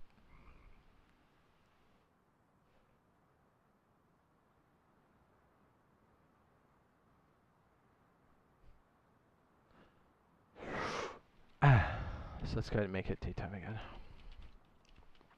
See, it's nice that we do this on PC because we have access to change the night and day quickly, and we don't have to wait. Okay, so back to what Mr. Russo was saying. Okay, so what's cool here is, like, this all makes sense, but you're like, hey, I'd also like to power this. I'd like to have control over this. But if you look at the power consumption on this bad boy, actually, I think the text will show us. It does. The power usage on a turret minimum is 10. That's quite a bit of juice. As you see on one solar panel, at a peak time during the day is 20 if you're lucky, right? But as the day goes on, it starts to diminish. So how do you combine all 3 of these to help power everything in your base? Turrets, but also the lamps. Like, how do you get control over all of those things? So what we'll do here is, I suppose, you know what? Let's do this. Let's take the yellow wire and let's make that go to the turret so you can see what's what. Because you're like, oh, I'll just take a solar panel and plug it into the turret, no problem. And yeah, you can do that, but that's not super useful when you need people to die at nighttime. Or you'll see another part of why this is pretty wacky. Why you want to learn this. Hey, you know what? Let's make it more realistic. Hold on. Let's just imagine. Okay, never mind. Let's imagine there's an AK in there, right? So like that works right now, but like if you look, the red is going to this circuit here, and that's the battery, and it's going to the lights, but it has nothing to do with the turret. I have a completely separate solar panel going out to here, but like the problem with this is when this, ooh, yeah, it's already getting close. So it's at 11. As the day goes on, this is going to dip below 10, and this will shut off. What time of day are we again? Let's give it like a 9 o'clock. That might kill it. Give a sec. It takes. There we go. See, it died.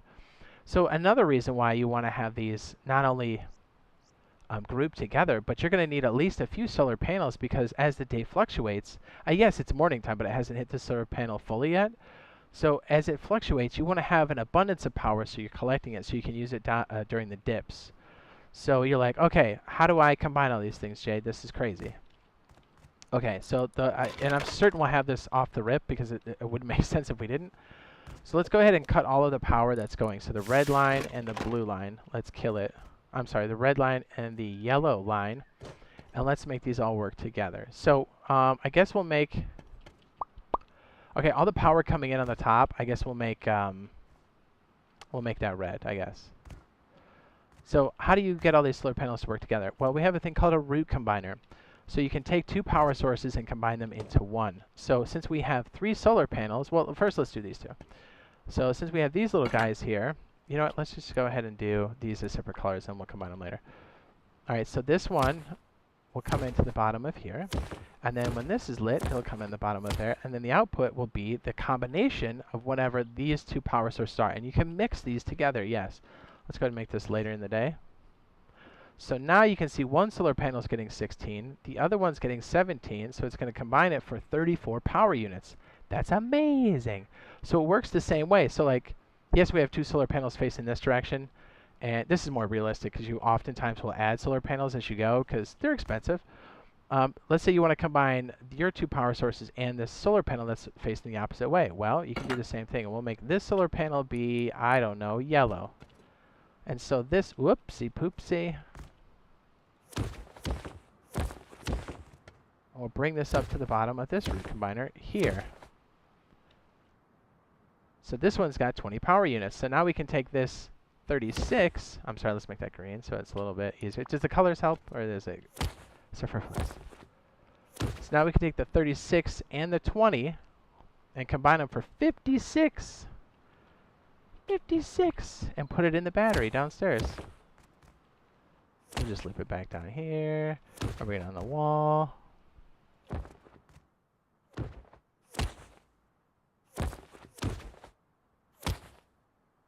Yeah, let's make it red.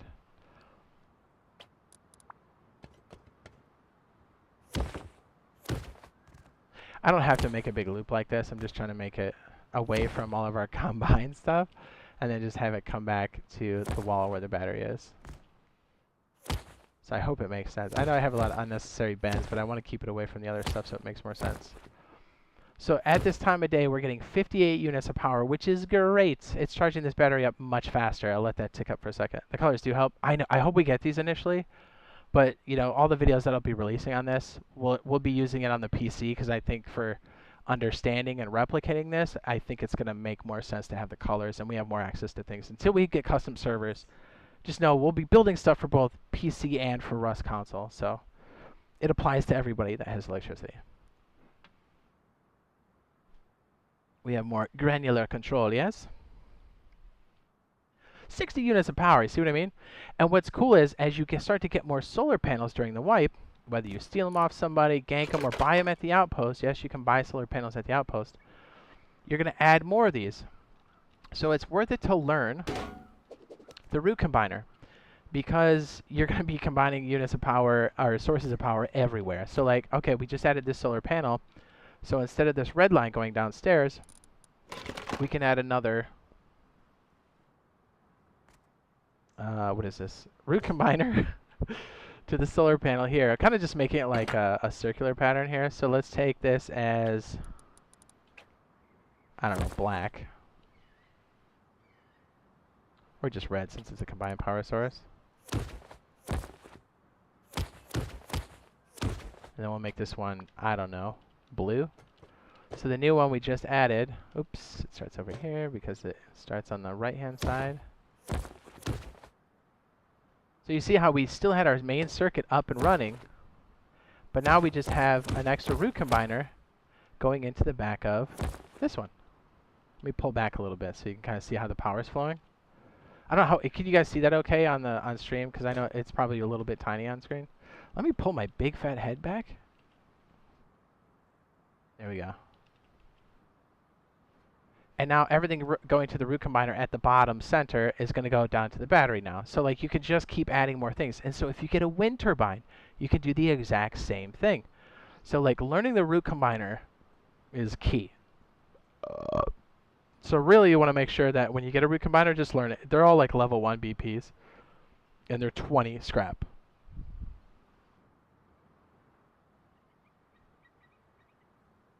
He says 2 panels on the root combiner. 2 panels into a root combiner, it says, and into the third solar panel. It says, I never knew that. Oh, really? Nice.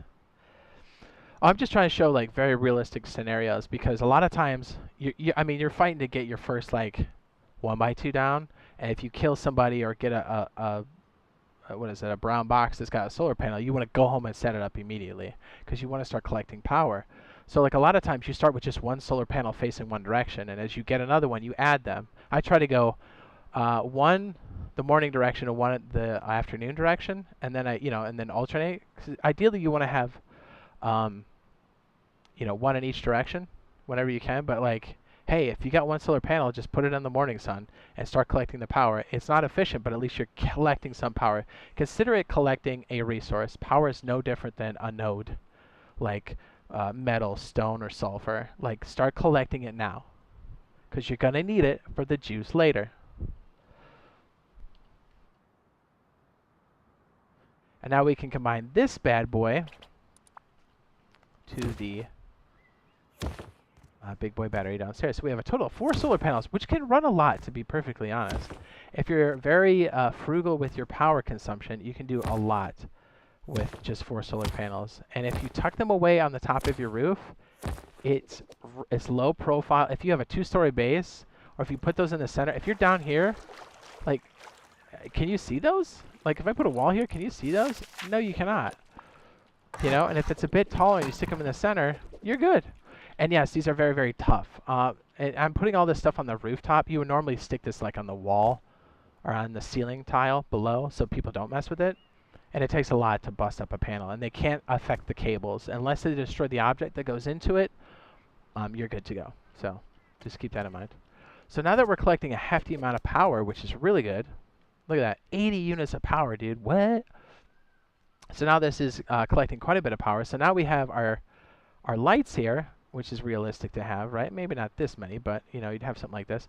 But you're like, hey, I need this guy to run too. So this is where your good friend the splitter comes in, where you can put the splitter up here, and now you can put, well, yeah, we'll keep the lights on green again. So we'll switch this one to red. All of this will be red because this is our power now. Hopefully you guys got that idea, because we're running out of colors. So main power is going to go up from here and into the splitter. So we'll let the marching ants run here. So I put a power switch there so we don't have to, so we can stop the power bleed. Because if I don't, it's always going to bleed that down. It's always about controlling your power. And the best thing you can always do is go from power output to a switch. I'm telling you, it's going to save you. And it kind of keeps like a point where you can kind of re-anchor to. You'll see later once you're laying a lot of cable, once you're laying a lot of pipe, if you know what I mean. Okay, so let's go to green here. So now we can take this output source and flick it up to lights like we did prior. And the splitter does just that. It splits things evenly to things that are connected. So if you only have 2 connections, it will split it evenly. But remember, each object will use a unit of power. And if you don't know what that unit of power is, just assume it's 1 or more. So like these are 2 obviously because they're generating light, but like logic pieces and switches and splitters will use power. So me adding these 2 to the circuit, that's already 2 units of power. But as long as I have this turned off, there's no bleed. You don't have this, because even if you're using all these things and I put the switch out here, this splitter is always going to use 1 unit of power, if that makes sense. It's a bit advanced, but anyways. Okay, so now we have power going to the lights. So now when I turn this on, look at our power consumption, 10. Because remember, the lights are 8, and we have 1, 2, 1 for the switch and 1 for the splitter, so that's 10. So what I would suggest doing, because a lot of times it's not really dependent on whether you're running lights and turrets at the same time. We could do this. Let me just show you the scenario. So the yellow is going to go to the turret.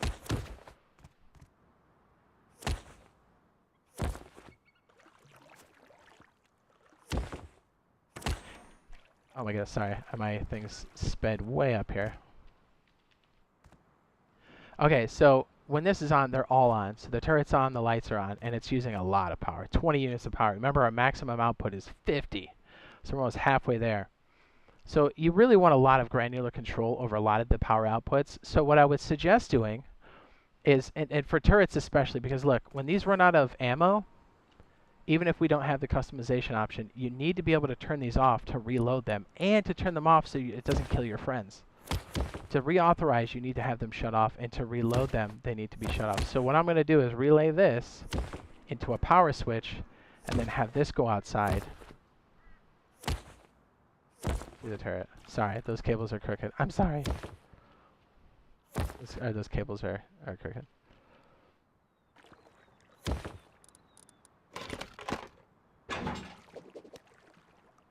So this is more realistic because And I suppose you could put another switch on these bad boys too for the lights if you really wanted to, but that way you can reload it when you need to, but you can control the power. Because look, when these are all on, with all switches and everything engaged, look how much power we're using. 21! Right? So if you start to control things like this, and you don't need that on, then it's back down to 10. And you already saw how slow it is to charge, and we only have 4 solar panels. So you can already see why really controlling where it's going and being smart about it, and try it out. Like, you know, sometimes you need to be efficient. Sometimes you don't have to be that efficient, but it's always good to really watch your resource burn. What's up? He says, is a generator efficient for most power needs? It can be, but you're going to be burning through low grade. That's a good question, Troll Hunter. It's good stuff. We can throw one up on there if you want. Here's another great part of this. That's actually an excellent question, and it fits right into what we're doing. Thanks, dude. Like, that's freaking... You read my mind, dude. A lot of times it's smart to have a backup like this. So, as you can see, our yellow goes over to our turrets, and this controls our lights. But this is the main kill switch for everything. Like, look, once that switch is off, we have no bleed anywhere. And here, let me show you this real fast. And this is why we have a switch. Let's say we just skip the switch altogether and it goes right to the splitter. Even with power control for all these, let's say we just put a switch on this real fast, you'll still see that we have bleed because the splitter's always using a unit of power. I'm going to do the kind of the S and the zigzag thing. Hopefully that doesn't confuse too many people. Oh, this one actually works nicely with what we're doing. This is actually turning out to be a pretty good example. Okay, so let's say this is on and the turret's on, right? Like we just rewired. We skipped our main breaker that we said we always should use, and it goes right to the splitter. Even with this off and this off, how much power are we using? 1. So we always have a 1 power bleed. That's why I'm always saying, like, put a master switch here so when you want everything off, it's not leaking.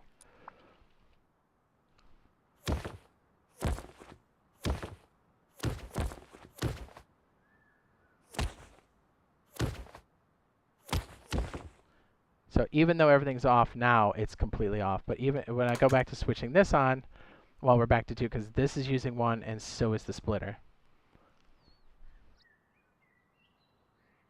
It's just always good to have a switch there. Anyways, what were we talking about? Oh, yeah. So this is a good question. So like multiple mixed power sources is good. And having a backup power generator, if you have those, is smart because if someone does blow your cap off and you need to run some turrets longer than you think, or you need some auxiliary power, having this inside is not uncommon. It's smart. I don't see too many people doing it these days, but it is extremely smart. This will put out 40 units of power, but it also uses low grade. So what you can do, so let's say this is our main power line that came in, the red line. What you can do is right on the wall, hopefully you guys understand how this works now. As it comes in, we're going to bring the main line in from upstairs. Let's go ahead and rewire this one more time.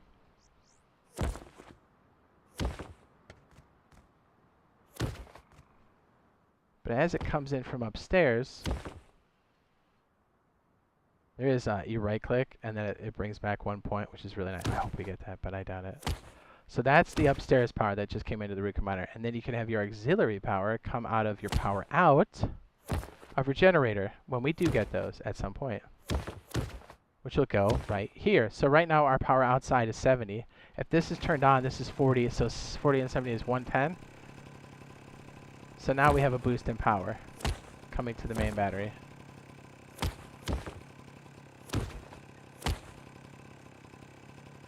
It's charging even faster. So it's a way to kind of speed charge too.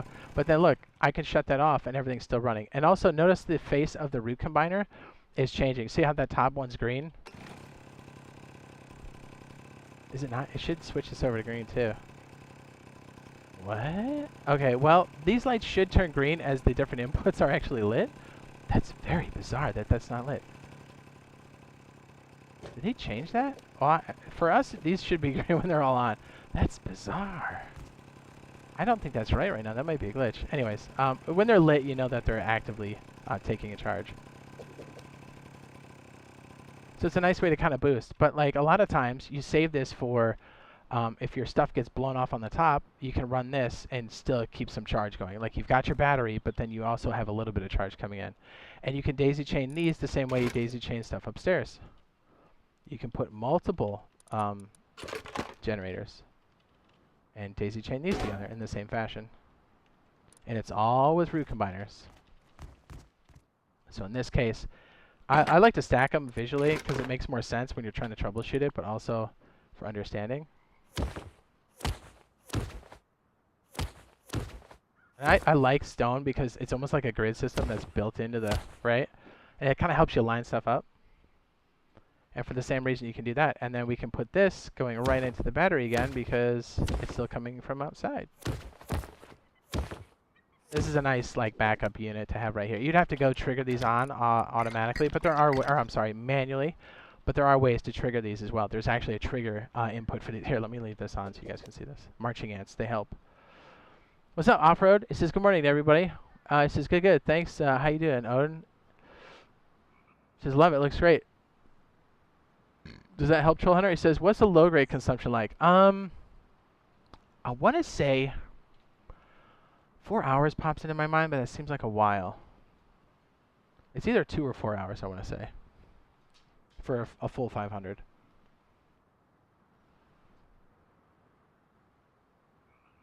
But when it's out, it's out. So this is a good way to see how to combine those sources together. But we had 3 solar panels. We added an extra one.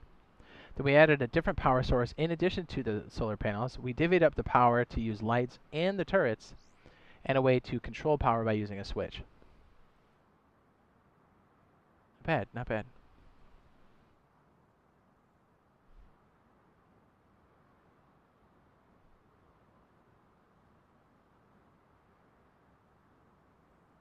Good questions, guys. Good questions.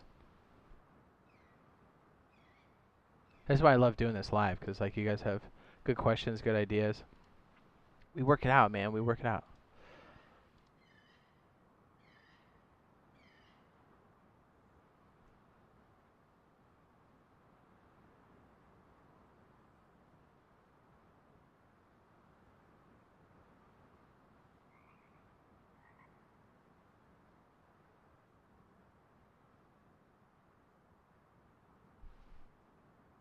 Does that help? Is there anything that like didn't make sense? You want me to roll over again? With console Rust not having many issues, not having many uses for low grade, I end up sitting on tons of it. This is true. If we end up having Jennies, it's nice. Here's the thing, and I know it doesn't apply to us yet. We don't have like mineable caves and stuff. If we did, these generators are super OP because then you can live completely underground and run turrets. So Offroad says just at work. Says how you doing, Mr. J. Russo. Says I've heard of having lights that turn on when it gets dark. Could you show that? Absolutely. So that's if we get the blocker for the first wave. We'll get this eventually because it is a key. What is a key circuit? Not circuit, a component? Jeez. I struck it out, dude. Says, I love it. Thank you, Jade. It says, very good explanation. It says, I'm visual like you. It says, good to see the work that goes into building an electrical system. Thank you. Yeah, no problem. And like this, hopefully, is fit in a way on a, like a 2x2. You could definitely squeeze this into a closet for sure. I would suggest this. When this does initially start, try to go to Builder's Paradise and experiment with types of setups that you like. When you understand it and you feel comfortable with it, then try putting it into a condensed version that you like. Then I would say go into like the real stuff. Or if you got big droopy nuts, just go do it on an official server like a G, right? But just know there's a bit of a learning curve to it. But like once you're comfortable with the way it's set up, it helps a lot. Because I like to see it laid out like this, and then I like to compress it. That helps me for understanding, for troubleshooting, and all that stuff. Because you want to make sure you understand it. Because when you're on the roof with your cable out, someone's going to clip your tits pretty quick. You know, I mean, we've been playing this game long enough. You understand that? So, yeah. This is highly likely we're going to see in stage 1, if not stage 2. Like these are pretty close to what we're going to have, and this is a pretty close condition and a setup that you would see. You would start modular like this, and yeah, you could put a wind turbine on top. But if you're this small, don't do it.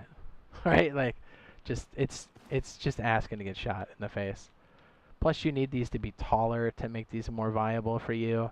And this just says, come and kick my door in when I'm offline. Like, just don't do it. If you're this small, don't use a wind turbine. It's better you know how to do the more condensed stuff first and then work to the big scale stuff later. Same with the medium battery because it's more accessible if we have access to it. When's the update coming? For staging, testing branch, it looks like it's going to be end of November or early December. Last we heard. So yeah, I would love to build a cave base. They're sick. They're sick. It says, LOL, I like winging it. It says, I'm so ready for pirate. That's good too. It says, I'm fortunate enough to be able to be on PC. It says, but everybody that plays Rust console should be paying attention. It says, as it's going to change the way we play. 100%. Yeah, 100%. Yeah, and you'd be able to tuck this into a square easy. You know, so if you had like your main loot, and then like your TC over here or something, and then you slid this over one, or even back here on this wall, like wherever this turret port is, you can still have like two. You could shove this in a hallway or in its own closet if you wanted to. You could push these against the wall over here if you wanted to, or jam it in its own compartment. But and everything's internal. Well, except this because we were doing a root combiner example, but because these are so important, I would try to tuck as much of your components in safe places as possible and hide the wires because you don't want to give away where your stuff is. Always, always, always keep it close to your chest. It's your friend. Man, did my Streamlabs... it's not even showing my other stuff on the side, is it? Oh, that sucks. Well, I'll be calling out any donos and stuff, but apparently my link to Streamlabs and my overlay just went to poop. Sweet! Just realized that. Anyways. So does a turret take 10 power a second or per minute? Per second. Like, yes. Well, I think it's per minute because it's Rust watt minutes, so it's minute. It's a minute. Yeah, you're right.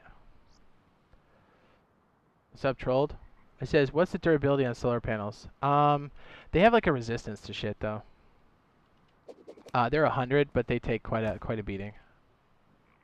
What would you like to know for solar panels? Any particular type of explosive or something that you're worried about? I can probably give you a rundown. You want the basic explosives and stuff? Just to put it into range. So it would take 35 explosive rounds to kill one solar panel, 2 satchels, 1 rocket, 7 high velocities, 12 bean cans, 1 time charge, 58 F1s, 23 fire arrows.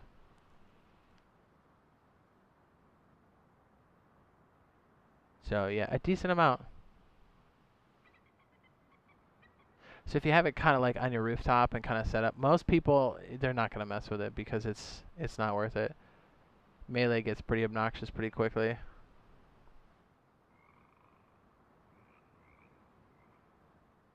Does that give you a good rundown? What's up, Richard? Says his power surge coming to P2B. Yes, either end of November, early December so far is what we have on the books. Can you hide solar panels behind those cell walls? Not really. I know there's like a glitch for it, and that may apply to us in our particular hybrid version, but they patched it on PC, so I wouldn't rely too much on that. I learned this first, and then if you have the ability to tuck it behind walls for a short period of time, go for it. But it was a way, like the way these procedural corners worked, you could get like a lip to stick out, and but they patched it on PC. It's no longer a viable option.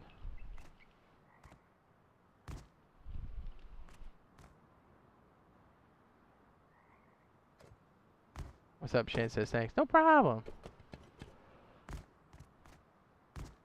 Yeah, turrets are very expensive. You can already see, because like with this battery here having 50 maximum output, and the fact that these pieces all drain just a little bit of juice, you know, you can only have so many turrets out, and then you need to start thinking about another way to set it up. Okay, so somebody was asking about automatic lights. There's a couple different ways to do this. Let me see. Trying to think out my head how we're going to do this. If we can add this to our current example. I wonder if we can still put logic in between these. I hope that we can.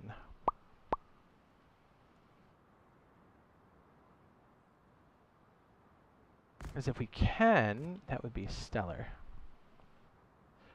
Again, I'm trying to think of a logical way we can handle this.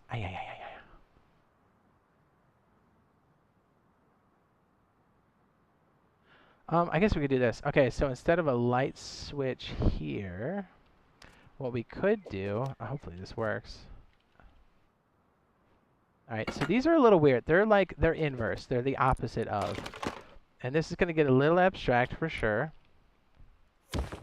So what happens is the blocker takes a charge here, and if this has a power, any unit of power going into it, one or more, the green line is blocked. But when it runs out of power, what I have connected here, this green square, when that has no power, the green line will then pass through and then send power to whatever's on the green line. So let's go ahead and use these colors to help differentiate what's going on here. Because this, if you're not used to this type of logic, it's a little abstract at first. I guess we can put... can we put a split? I wonder if we could put this logic out here. Hold on. Before this wasn't a thing we could do, but I wonder if we can do it now. Hold on, let me see. This is the best way to do it, but I don't know. For a while this wasn't working. I think it's been fixed. I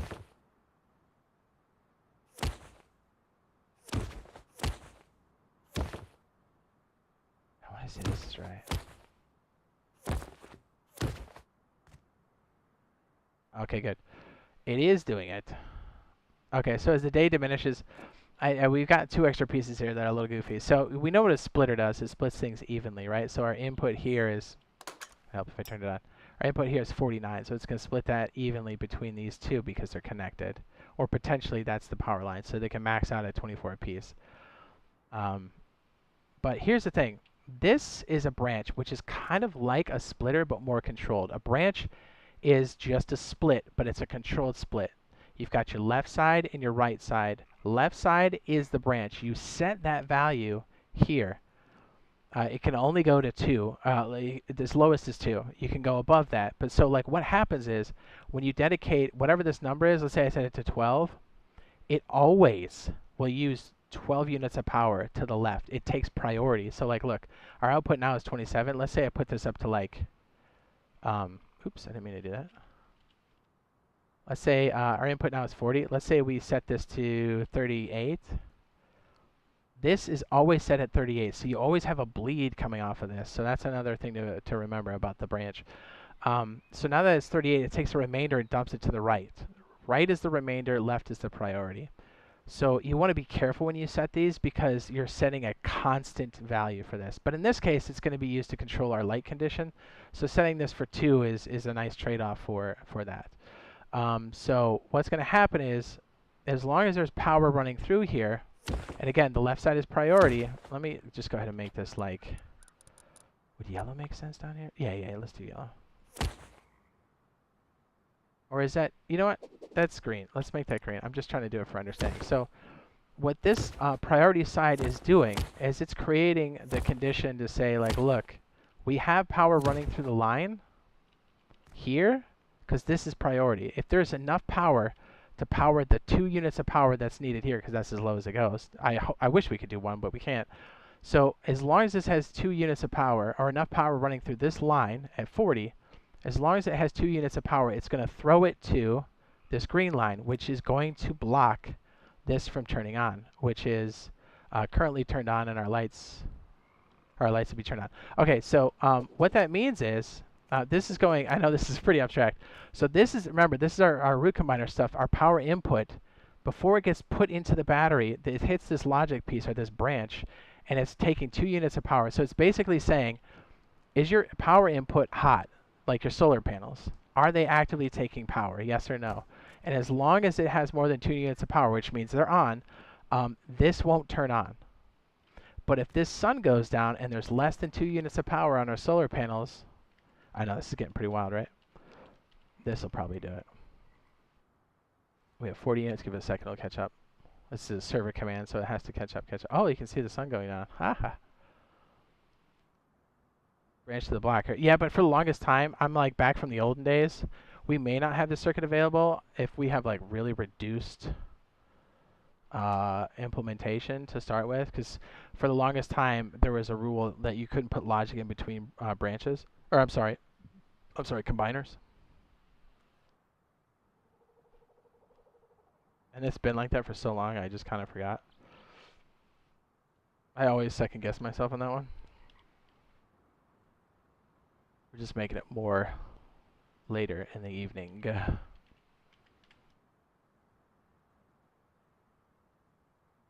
Okay, so our solar panels should start powering down. Hey, this takes a second for it to catch up. Man, they're still cranking it.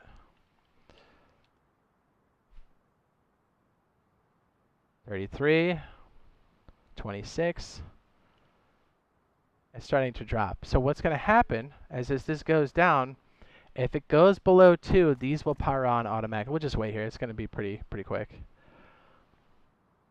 So because the battery is currently, all that stuff's on going to the lights, but it's blocking it from turning on because there's enough power going into the battery. So technically it's not nighttime yet. Now there was just enough power, or no power, that there was no juice going to the battery, so it turned that off, which means now this power from the battery can freely flow to the lights. So that's a way to automatically make a light circuit that turns on at nighttime and uses battery power. So that's with the blocker.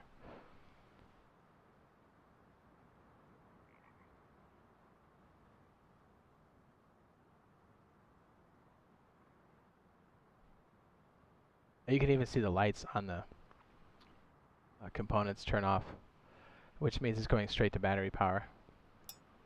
Ding. Now, what's cool about this, because remember I always said put a switch off your main power, you can stop all functionality by killing that switch. So there's no power bleed. If you need to save it for turrets or something, you can turn all of this off and stop the bullshit and save it for juice if you're going to get raided. It's a big deal. Turning on and off functionality and saving battery power whenever you can is the shit. Now, yes, this is technically leaking 2 units of power on our input. You don't see it here because this is before the battery, so you're always, when you have this circuit that's automatic, whatever your main input is, you're going to lose 2 on your input because that's just the cost of this. But, you know, it's worth it. You know, if these are nice because most people don't shut off the damn lights, just like they don't shut off the low-grade lights, and the resource burns. And in some cases, that can put you in a tight spot. Does that help? Now, if I make it noon, there it goes. Shut off all by itself.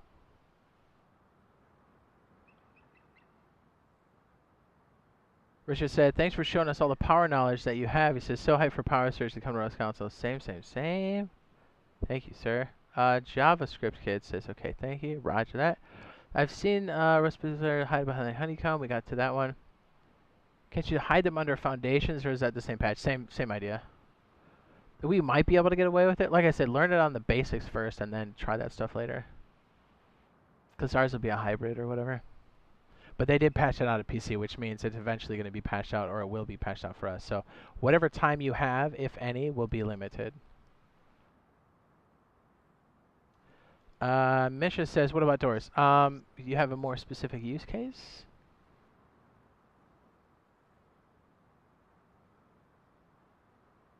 Yes, hiding them in honeycomb and under foundations. On PC, they patched that out. Unless there's a new technique, but I know FacePunch doesn't want that functionality to be a thing, so if somebody else found a new way, FacePunch would be really quick to patch it. So let's put it this way. If they find another way to hide solar panels indoors, it's only a limited time because Facepunch is real quick about patching that stuff. So I would try it if you can, but I wouldn't get used to it is what I'm saying.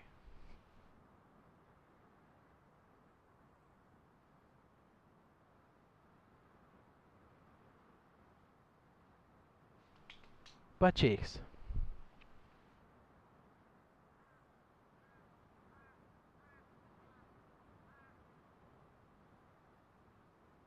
Oh, automatically open them. In what sense? Do you like you opening them automatically or somebody else opening them automatically? Or it detecting somebody and it opening automatically?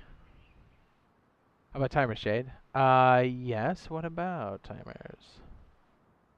How would you like to see this implemented?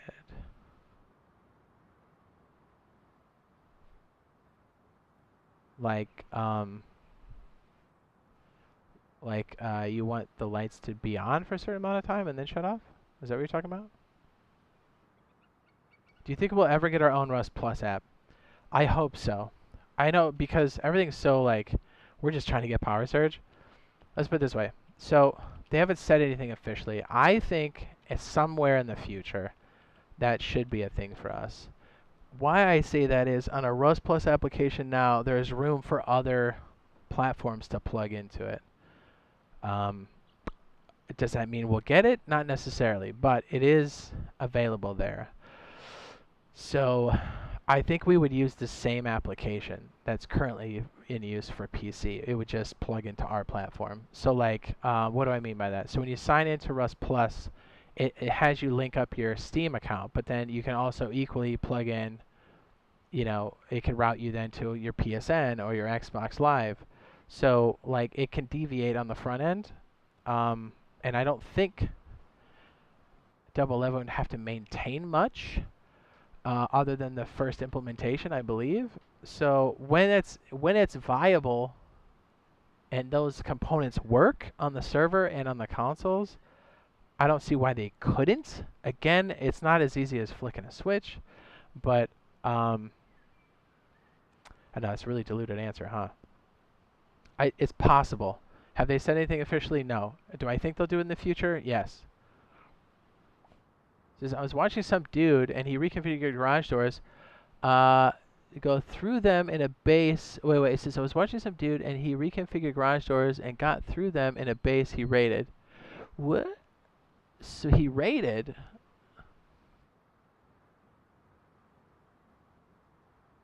That means he probably got TC. Because then you can rewire. If you're not authorized, you can't make adjustments to those. Just like you can't take off code locks. If that's what you're talking about, are you talking about ways to shut garage doors during a raid, or would you like to see? I'm just trying to understand. I'm not trying to be difficult. Or this. This is probably the most realistic use case. Am I really blocked for realsies? Put it right there.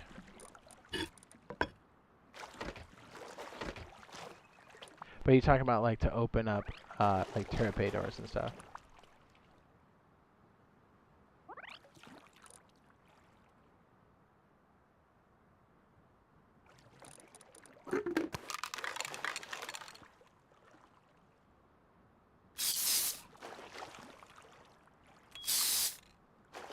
Haha, surveillance.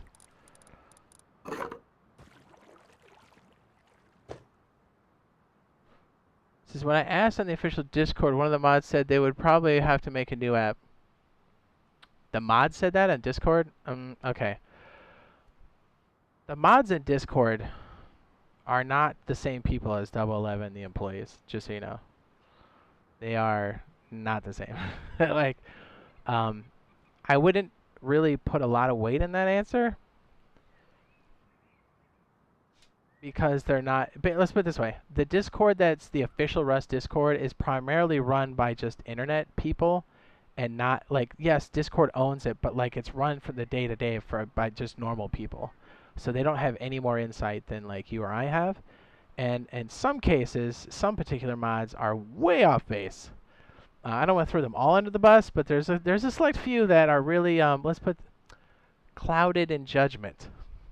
Is that a PC way to put it? Clouded in judgment. I wouldn't put much stock in that, right? I wouldn't, because in some cases, some of those mods don't even play the game that often or hardly at all. Let alone, like, just because they're on the official Rust Discord doesn't mean they have any kind of inside connection, because they do not.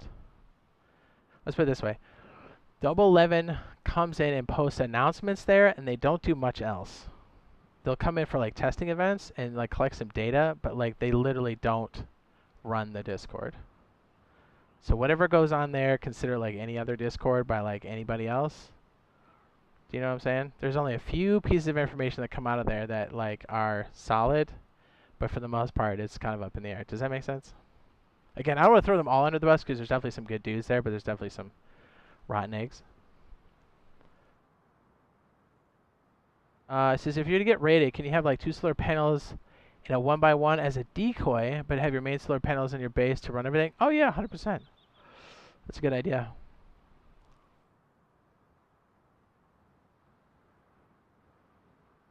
Yeah, I can tell you. I can almost probably tell you which mod probably said that. I don't think. And again, I'm on the outside looking in as well, but like I like to think we have a bit more experience around some of these things, not only like professionally, but and again, I'm not affiliated with Double 11 or anything, but you know, being around some of this shit, being around for the actual stuff that came out for PC, and like being involved with like some of the modding stuff, like game modding, and knowing how some of the underpinnings work. I wouldn't say it's out of the question, but to just say they'd probably have to make a new app. I think they try to fork it in as much as they possibly could, but again, just I don't know. Because considering the source from that one, I would almost immediately throw that out. Is that bad? I was like, nah, I don't know about that. That was back to what Universal was asking. If we get rated, put a solar panel. Yeah, having decoys would be good. What's up, Dan?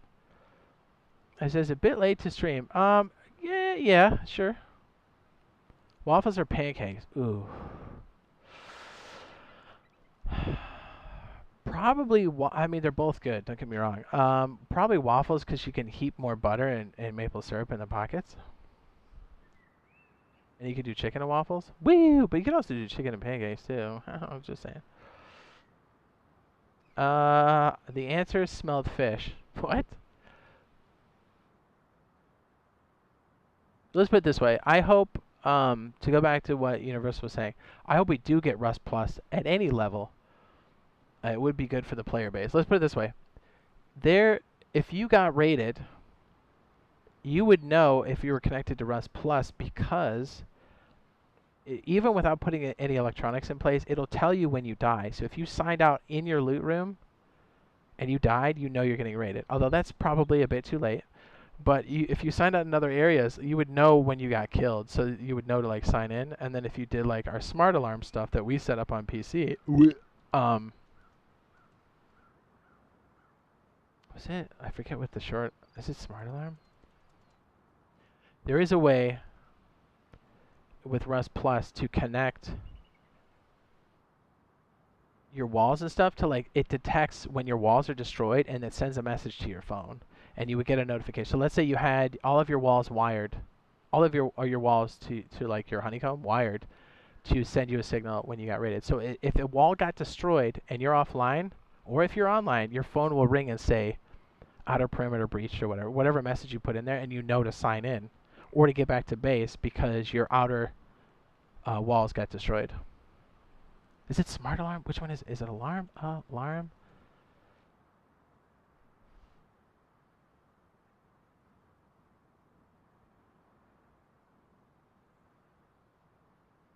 That one currently works on PC. So like, there it is. Offline raid alarm. Boom. That one's good. And the same premise would work for us when we get Rust Plus. I'm going to say when, because I know they haven't said officially, but I'm going to say when. Yeah, if they had to remake the application for that, that would not be good for us. I don't think we would get it done. Because you remember how many times it's diluted for them, so they would have to hire a whole other team to handle that. It'd be better for them to pipe it in. Plus, there's all the signs on the back end on the Rust Plus application to show that they would like to support puberty, like to support multiple platforms on there. Whether they plug into it or not is another story. But yeah, I saw a YouTuber use those green brick things to notify him when he was getting raided. Those are like, you talking about these bad boys? Those are memory cells, but you would use it in a circuit, sure.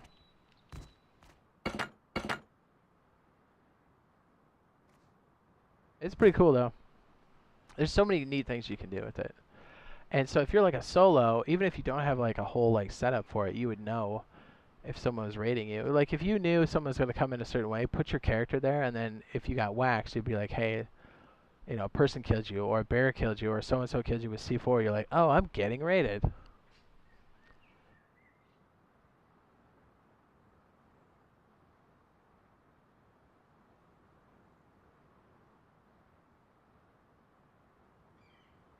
Here's the other thing too. Charging your batteries up as quick as possible and multiple is really good, because think about it. If you're going to go raid somebody, if this charge on this battery has 11 hours worth of, well, it's kind of a lot because we're all whatever, but you could pick this up and it should maintain its charge. Now, whether we get that in stage 1 or not, it remains to be seen, but that will be functionality for us at some point. So you can pick this up when it's fully charged and put it in a box, and then if you're going to go raid, you can use this battery that you charged and set it up on the fob, and that should be enough to run while you do a raid. Like, you don't need to run the turrets for 18 hours. You just need to run it for, like, you know, 2-3 hours so you can do a raid. And then you pick it all up and you leave. Good stuff, man.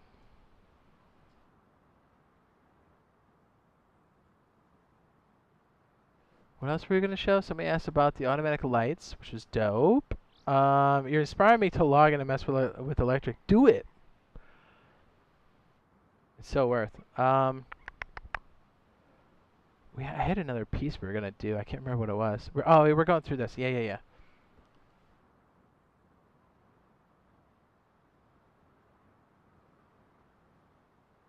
We're going through what potential pieces we might have for stage 1, 2, or I don't know if it's gonna be broken up into 3 stages. I hope not, but hey, you know, any progress in electricity is good in my book. Okay, so we have regular branch and root combiner and a splitter over here and the basic battery. Do you guys want to work on more of these stages? Do you guys want to see door controller options? Somebody else was asking something. Let me make sure we got that.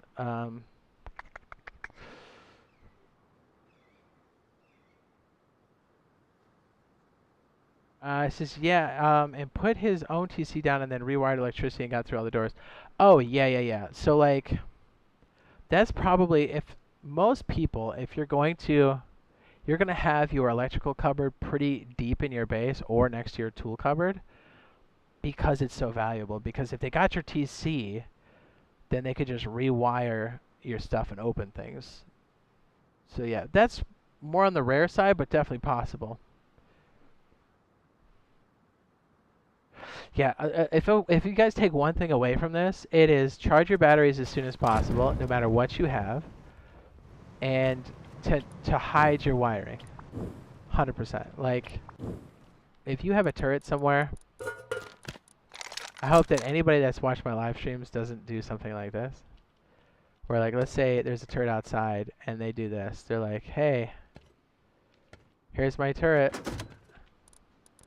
I'll be trying to make a realistic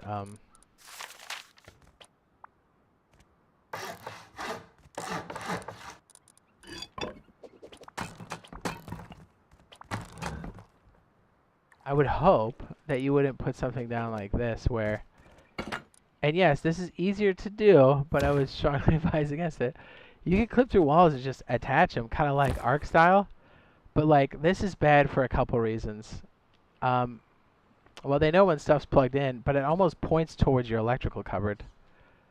And so I was like, oh, if I want to take out 12 more of your turrets, I know to bang on this wall and start gutting you out from the inside, and then I can probably get a better path through your base. So the best thing to do is either do misdirection and have it go like, you know, out here or something to make them think it's over here. And then you bring it in and tuck it behind the wall here. You know, misdirection's always good. You know, let's say your connection for this is here.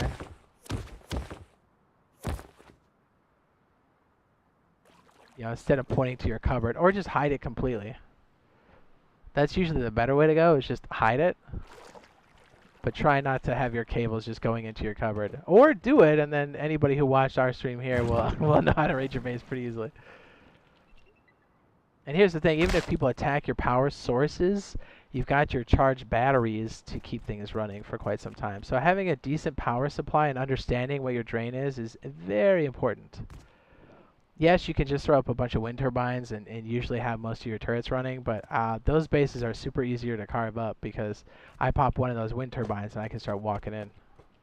And then when they do eventually add weapon configuration to this, it's going to make it real good for me because then after I pop your turret, not only do I have more access, I have a weapon and some bullets. So, important, important.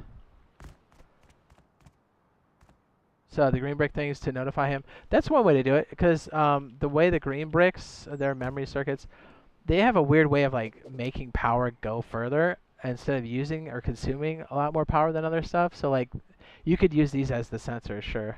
The one I've done has switches, and then the other one uses branches. One's more heavy on the materials, and the other one's heavier on power. But that's the green bricks are a good way to do it too. Sure. You basically put a green brick as a sensor on each wall, so if it gets destroyed, it'll trip the circuit and let you know when you're being raided.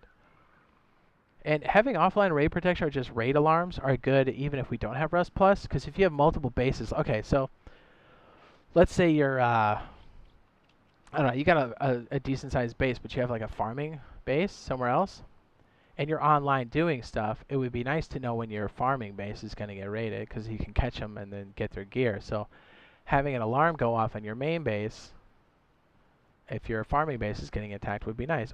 And vice versa. Trap bases will be fun when Power Surge comes out. Hell yeah, they will. 100% universal, 100%. Yeah, so if and when we get Rust Plus, it's going to be down the road for sure. I would be shocked, in a good way, if we had it earlier. I would take it, but I don't see that happening. And they've officially kind of said they don't really know what direction they're going with it, so I just know the infrastructure to plug into Rust Plus appears to be there from what I've seen so far. So there's a lot of stuff they have to do on their end. It's not as easy as just turning it on, but there is an avenue for them to use the already standing infrastructure of Rust Plus, because it took like a whole, yeah, I mean, you literally are developing then a web application, or a mobile application on 2 platforms. You're upkeeping a code base for Android and for iOS. So that's a lot to take out for a port studio. Not saying it's impossible, but less likely. Let's see. I feel like I missed another one. Oh, Misha was asking about the doors. That's right, I did miss one.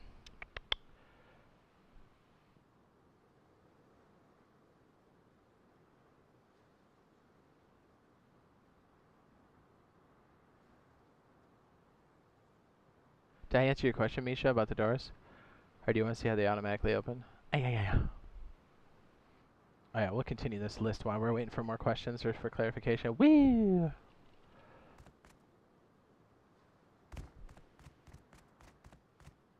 I think a lot of the logic stuff will come in second or third wave. I guess we'll kind of just gang these up here and see which ones don't make sense for now. I don't think we'll get the memory switch right away, the memory cell, excuse me, right away, but I mean, I hope that we do, because it opens up a lot of different types of circuits. I think we'll get lights over here to some degree. Those were in the pretty early stages. Ooh, that stinks.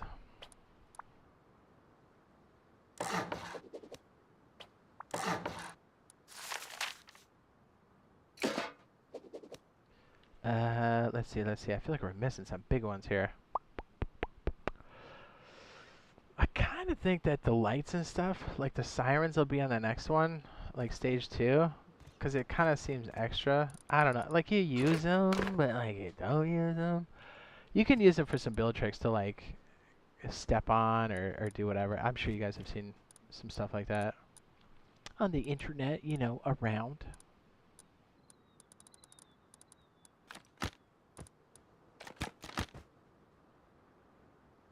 The ore switch.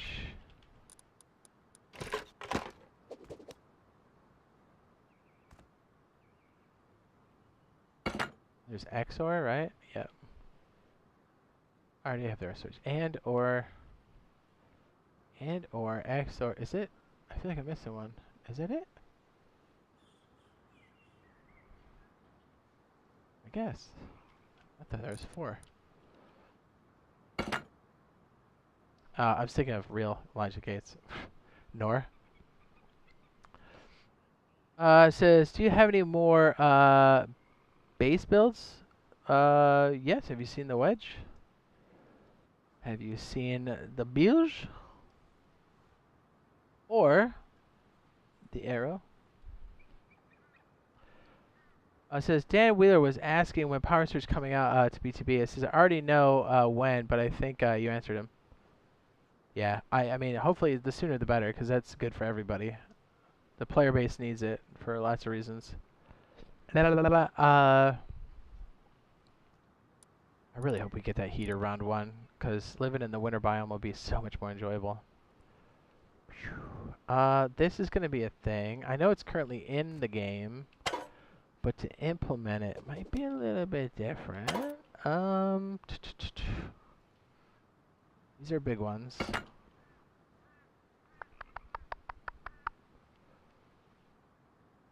Probably test the coil, 2nd or 3rd stage would be my guess. They're good, but they're expensive.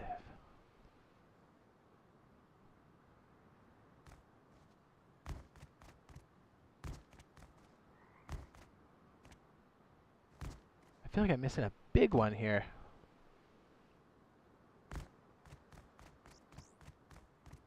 These are switches, door controllers. Hey, just look at the main list. You're like, nah, but like when you're in the world, you're like, oh yeah, there's this, that, and the other thing, and then that's all Rust Plus stuff. That's for farming. I guess it's possible we would get the elevator, but it seems a bit, I don't know. It's cool. Don't get me wrong.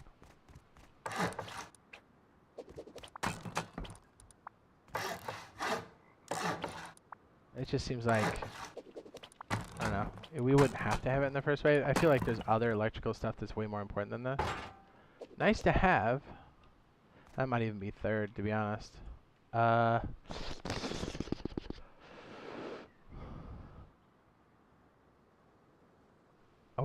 like to know if it was like in the 3 parts or 2 parts. I think we got most of it, right? So, or we got the laser, the igniter, the pager and stuff.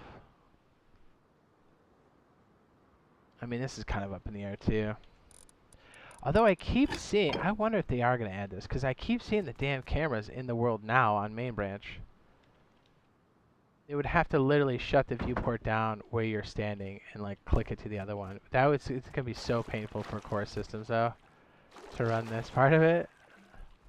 If they do it, I wonder how they're going to do it. But I keep seeing the cameras everywhere, like they're implementing it. Like look on Oil Rig, you'll see them chilling out there. Look at the yellow support feet. They're currently in main branch now. You can see them all over the place. If you're looking. Although, oddly enough, I don't see them up on the dome. I think, is it dome? You know what? I'm curious. I can't remember what it is. I'll show you what I'm talking about because I'm kind of rambling now. So, if you have... Actually, I can do this without plugging it in. I think it's just dome 1. Is it dome? Dome 1? There it is. Okay. So that's a live feed at the dome, and these are already pre-programmed in. So like if you know, I think, is it dome 2? No, it's like dome top.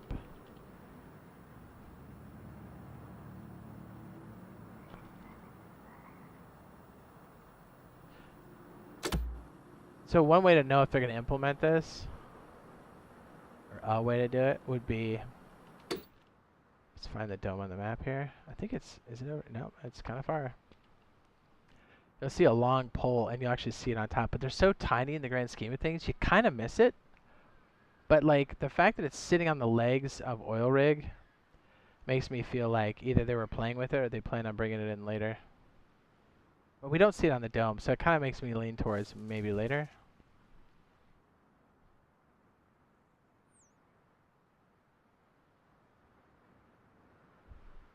Oh, dude, taking a mini to the top of the dome is the best.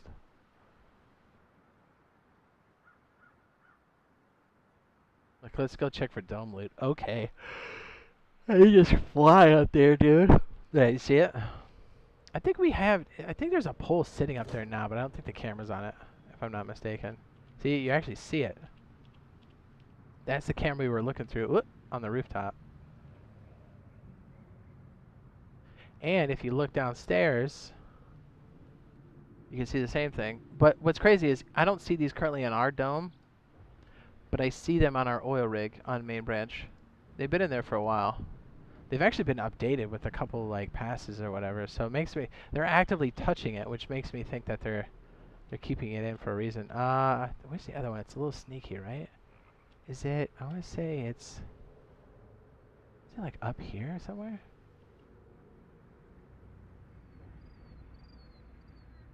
I feel like I'm right on top of it. Where the hell is it? See what I mean? Like, I know it's here and I still can't find it. It's so sneaky. Is it tucked under? We're looking at it from like right. The hell is it? Yeah, see, if you don't know these exist, you're gonna miss these. I want to say it's here, but it's probably not, right? We're looking at like right. Oh, here it is. Yeah, that's sneaky. Boom.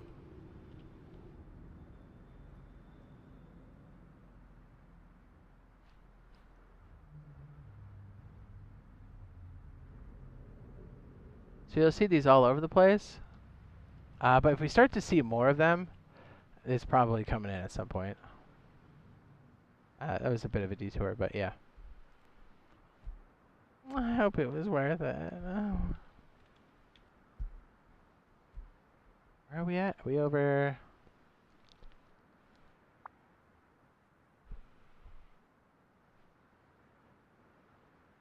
I gotta take a leak. I gotta piss on the floor. I'm gonna grab a snack. We'll run some music here for a second while I go take a leak. I know. Let's stand over here. It's way more scenic. Inva.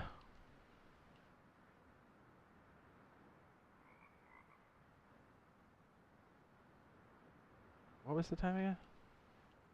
1700? Okay.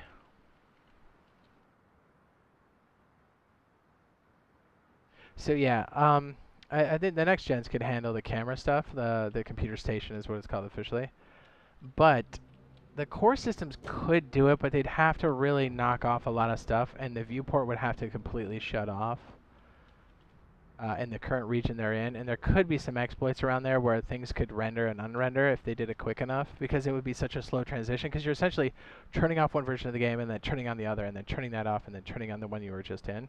And if you're across the map, that's a resource push even for the PCs. So I was like, nah. I would be surprised if it's in. And if it is, I'd be like, why couldn't we allocate those resources somewhere else? I'm just saying, you know what I mean? Be right back. Gotta take a tinkle.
Hey, Ro. Yeah. Yeah. Sorry, I forgot. I thought it was sunrise, not sunset. I just put you into darkness. My bad. I took a leak, grabbed a snack. I feel like $1,000,000. Anybody have any more specific questions about automatic doors? Or no? Let's do 8 o'clock. Should be right? 808. I love Rust. It's the best, dude. Oh, you know what? It's probably worth going over this. I know we've done it quite a few times, but when we do get those electrical parts, there are things like solar panels that will be available here. As a matter of fact, if you're playing Rust now, you'll see empty slots here, and it should line up with the things that are missing. Solar panel, Tesla coil. Same with this one here.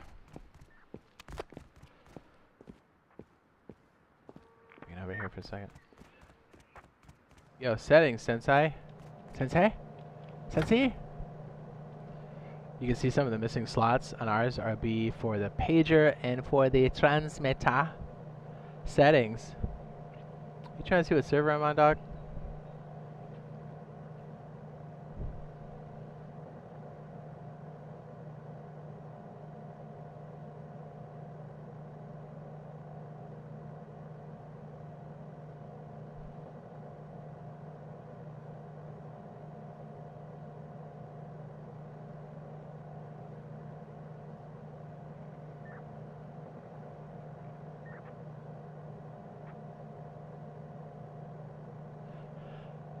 Yeah. Alright, let's get back to our crib. What direction? Here we go. I love this game. Any particular base build you're looking for? Wild Gamer? The Wild Gamer? You're wild. If you guys want to see a build, we can work out our 2x2 bunker. It's nothing like crazy anything, you know, it's pretty standard, pretty straightforward, but I think I want to make a couple tweaks for our group. Although the wedge is such a nice start for anything else we want to springboard into. Like, really nice. You're nice. What? Shut up.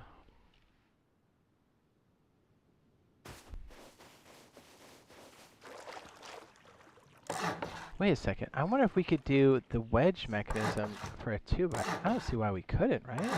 Hold on. Hold on. Why did I not think of that? That would be so much better, and that might take some of the load off, too. Hold on. Okay, we gotta do it like this. Best place to do it is on the beach. Oh yeah, it's looking good.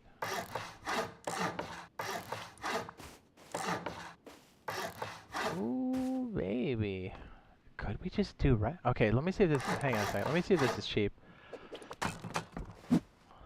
So we could start like, dude, we could make this, actually, hold on a second. So all we do is we do what we normally do for this mechanism. Let's just make sure that it works. And put our triangle piece.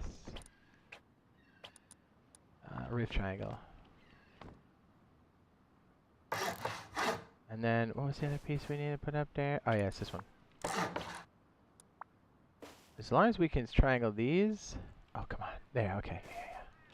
It's so fickle to place this. Okay, yeah, that's good. Okay, so normally we'd set for the wedge, which is, by the way, a great build if you want to check it out, exclamation point in, exclamation point wedge. Typically, our TC would go here when we start, but if we know this mechanism is good and this passes the bunker test, is there a way we can do this on the cheap? So, like, if we started here, hold on, we're working this out in real time, baby. So I like this as a start. We start with this, our minimal materials, right? I just had to work this out because I just thought of it. I was like, dude, and I'm sure somebody else has put this together, but again, this is pretty common that this is going to be our spin on it. Literally, we're going to use this with our group. Yeah, because if we can use the freaking wedge mechanism, it's basically a terrain bunker. Like, man, dude, you would save so much money. Like, the one we've been doing is good. Like, the bunkers are good. But if we can save money and keep going boom city, I'm all about it. All right, let's just get wooden locks so this is much easier for ourselves. Hold on. So, like, when we first start, I do this because I'm cheap. We start here. We throw down a TC here. We can do this. I put the TC down here. We check the other stuff. So the twigs. So the cost is pretty close to a wedge still, which is really good. You literally can get that done in 20 minutes or less. Place that there. Let's put down some of these materials. Let's go ahead and slap it down. I hate it when it's all caps. Here.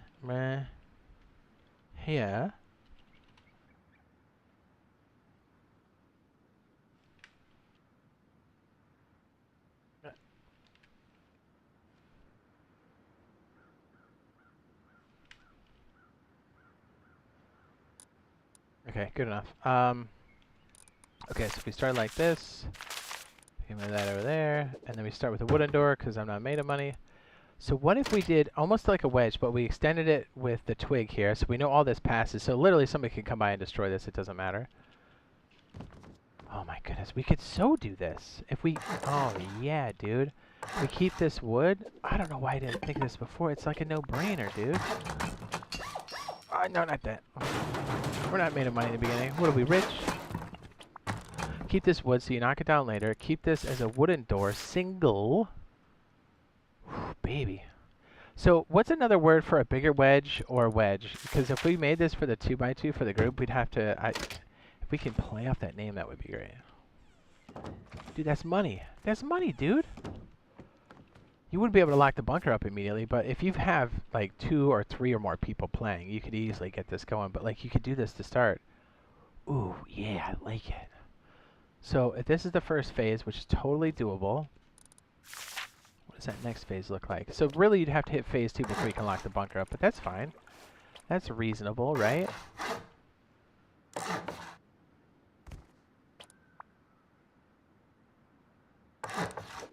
That's hot. Let me make this wood or something. Easy. Easy, dude. Why did we not do that before? This is such a cheaper mechanism. Oh my goodness.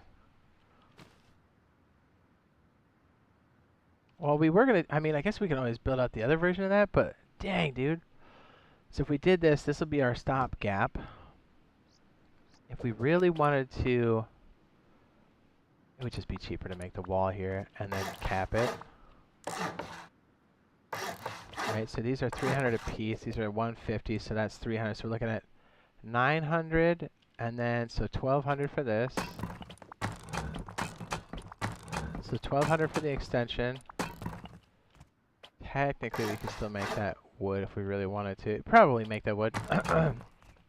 Because you want to convert it. If you got the boys coming in and out, you don't want to convert that later. Yeah. So we'll make that wood. It keeps the cost down. It keeps the TC cost down. Oh my goodness, dude. Why did we not do this before? I'm so stupid. And it's so obvious. Why did I not do this? That's always twig. This will be stone. We can make that wood. Boop. Oh, you know what? Not this yet.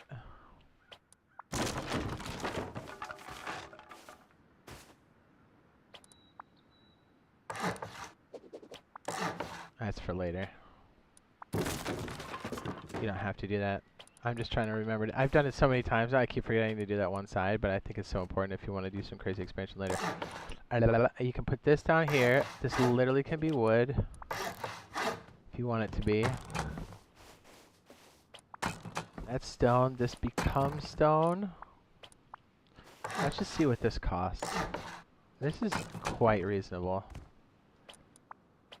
If you're just getting started, you've got a group of 2 or more, likely 3 or more with this, but you can definitely do this for 2. Oh my goodness, I love it.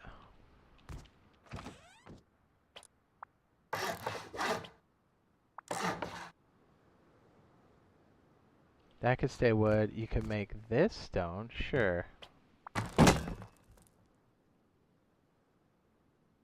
Oh, that's hot. And you don't even have to fill this out yet until you've got what you need for it. The boys can put their bags here, giving you more space. You can expand this. Ooh, dude, we got a winner. You don't even need to run the cap if you don't want to. I mean, you should. Oh, come on, stick. You know what? Let's try this. If you destroy this, I think you can cap it and still do it.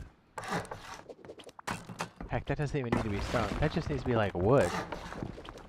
I'm trying to do the cheapest way we can set up like a group base. Based off the wedge. Oh, dude. I bet if we look at the upkeep, it's stupid cheap. Crouch in the corner, place this, make it stone. Oh, yeah. Dude. Dirty. Look at that.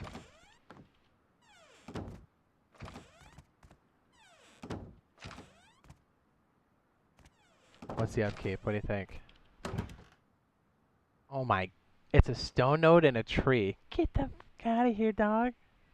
Says Jay, when is Power Surge coming to public console? PTB should be end of November, early December, according to them, if things are on track. There's always room for things to change, and I'm sure since we've all been following this for a while, we know that's definitely a possibility. But I am optimistic because they seem to really be ramping up for it. So, dude, even with that extended piece we have for like other builds, dude. Let's say we just updated this one, so we don't want anybody to burn it out. But it's still under stone node. Yeah, dude, 778 and 281 wood. Get out of here. That's dirt cheap.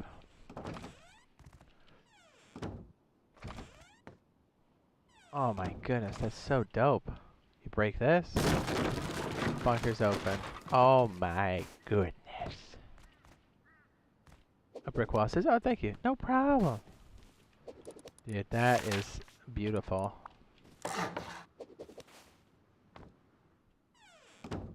So realistically, if you had the boys in here, we're going to have these code locks. Just now remember that. This should not add to the cost. Although these are 100 apiece. But by this time, if you had the boys out, you're doing a recycle run or something. You should have something close to this. So we're looking at what?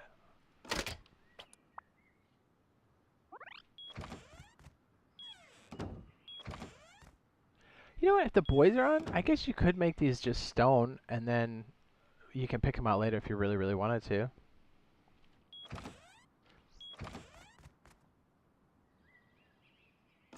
And if the bunker's open, you would ideally want some metal doors in place, at least one.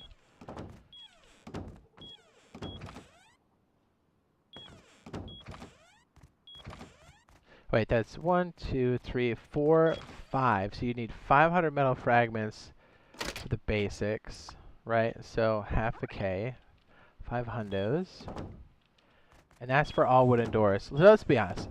It's going to take a minute for someone to get through that many wooden doors. And your beef is going to be inside. And you're all going to be online, so hopefully you can stop them. If they stomp you that hard, chances are you probably don't want to live next to these assholes anyways. But then if you can put one metal door down, just one metal door, it could just be right here, to be honest. That would stop any kind of forceful raid. Right? Right. What's that look like? Still the same cost? It should be. Is the update out yet? You know, I wish. Not yet. Should be soon. Well, what are we at right now? We're looking at least another 2 weeks, maybe 3.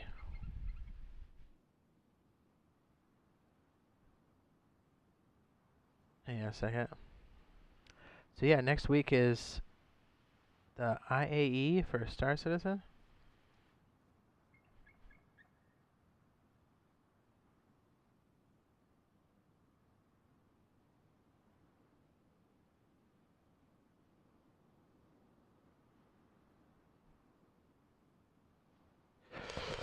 Yeah, they're talking about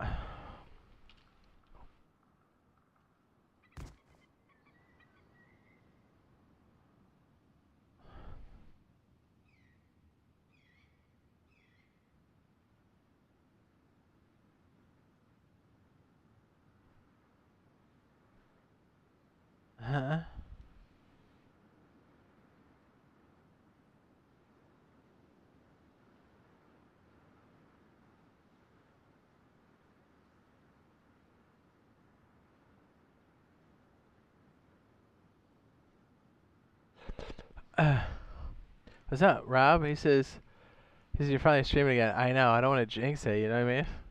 Yeah, I was out of commission for like a week, but I was like, you know what? I'll use my phone if I have to at this point because it's so ridiculous not to be able to.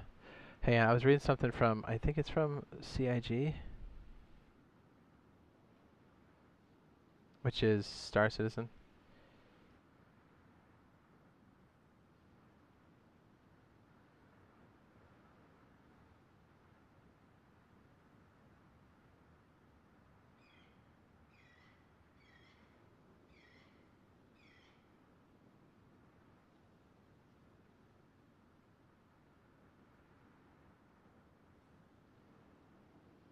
Oh.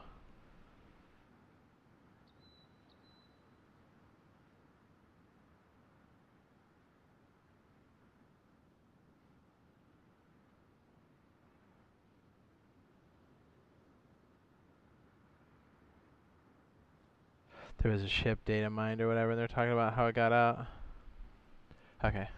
I just was wondering if it was something more earth-shattering than that. Is the update out yet? No, not yet. I think we're going to use a variant off of this for the boys. Let's see if our entryway is going to be exactly the same. Let's see how it flows for like people. It's literally going to be like the exact same thing. We could do this so cheap too.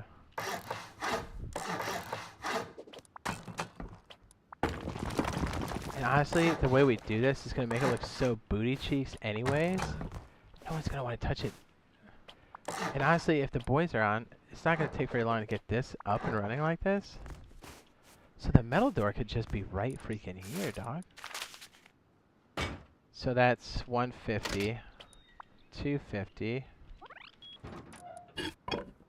right? 250.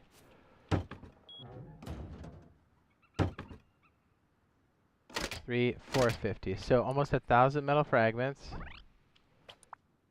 which is easy to just grind up or even purchase. If you have all the boys running to do the early game rush, this easy. Look, that'll stop any hard raids. This will stop most things that are happening in the front. You can seal up the bunker, no problem. These are all cold lock doors. Oh my goodness. If you're really worried about people coming in, you can actually seal the bunker while somebody builds the rest if it really gets heady. Then we can do... Oh yeah, dude, this is... I don't know why we didn't do this before. It was so obvious, and it just eluded me completely. We're gonna leave single doors here, make this all wood and stuff. These can be stone, because the boys will be pulling in the stone. Oh yeah.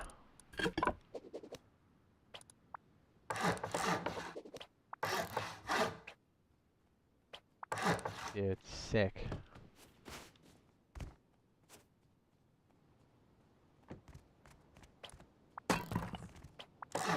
Leave these wood, because we'll change these to big boy doors later.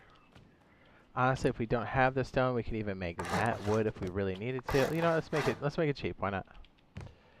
These will be the wooden doors. More code locks. So we're looking at like 1,200-ish. Because we need people to be able to get in and out. Oh, dude, doable. Freaking doable. Oh my goodness, I can't make that jump. Let's go.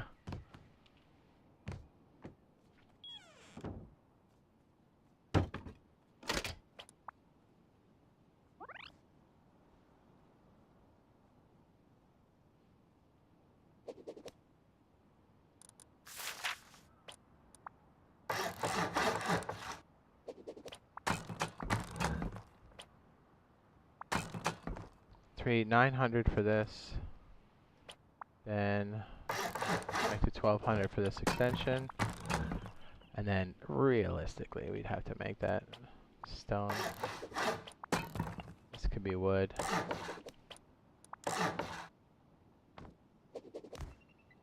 Oh my goodness. Here, let's go check the price on that. Yeah. I guess technically we can move this metal door in, and then it would protect everything. What are we looking at now? We would have storage, enough room for all the bags. 1,152. So it's 2 nodes, but really it's like 1 node and a crumb. 1 tree and like barely any metal. Dude, that's disgusting. He says, your videos, keep it up. He says, with Russ, thank you. Yeah, no problem. Keep us up to date. Ah, yes. What's up, Roberto? Trying to make out, dog? Dude, this is, oh my goodness. It's so obvious. Why did I not do this? It totally works. All we did was just extrude it.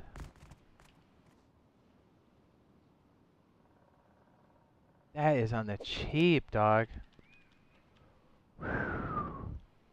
This makes it so you can expand the rest dirt cheap. Look at that. If you see this, you'd be like, I don't know about this, you know? This looks like trash. And if you wanted to be a chode, you can push in and then you get stonewalled. And then if we have to sign off for whatever reason, we've got a full-on bunker, homie.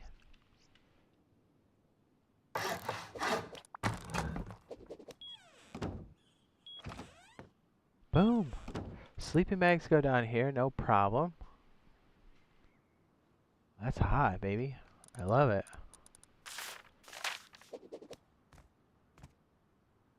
You can fit 6 homies in here. Easy, dog. Leave it all wood and stuff? Oh, dude. How does public testing branch even work? What do you mean? Like, how do you get to it, or?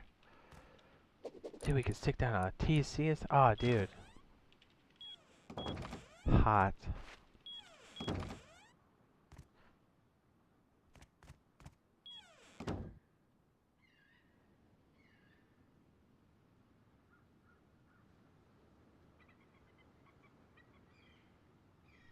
Don't you love it?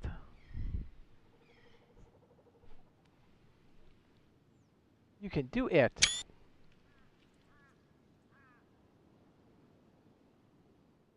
And it's so irregular in shape. You kind of look at this and go, yeah, they don't know what's going on. You could even do your whole top floor in wood if you really wanted to. But let's be honest, if the boys are on, we're getting a fair amount of metal and stone. That's usually not the problem. But man, this will get you started, no problem, dude. And if you want to, you got a problem with people teabagging you up here, you can just kind of make this wood. Or if you really wanted to, since this is going to be a reach-in anyway. Yeah, you just make that wood. That makes more sense. Because then you can use that for your jump-up slash schmelties for later. The real question is, what do we do with this extra space?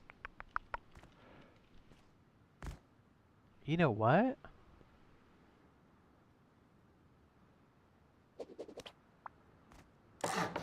That could be the jump up. Right? Oh, now we're talking.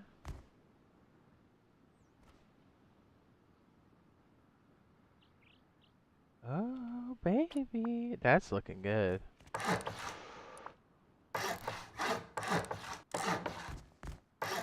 It's like a rough outline for like what's going on here. Ooh. These wood pieces here would be your honeycomb. Oopsie, poopsie. When you can afford it.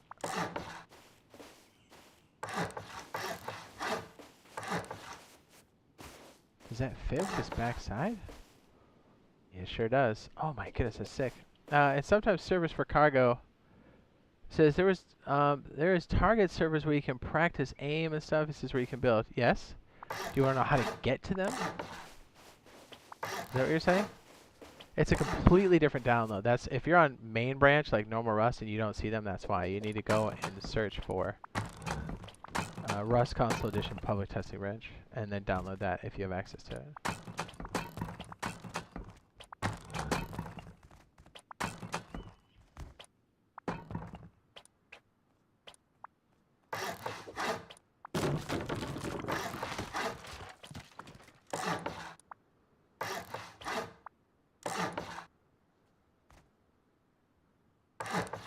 We just keep this on the cheap for the whole thing. This would be stone because it's above TC. Aw, dude, we got a winner.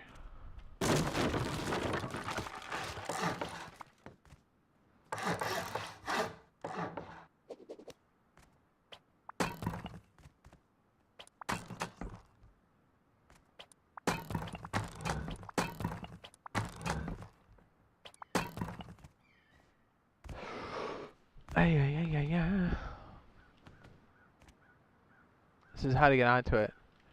Mr. Yeeter.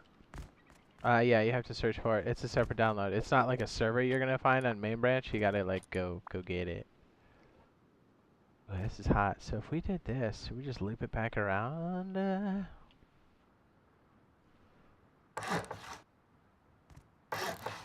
guess protection-wise, this would be better. But could we make a jump up over here? Ooh, baby. We could put a turret port there. Dirty. Oh my. Wait a second. Oh, that's hot.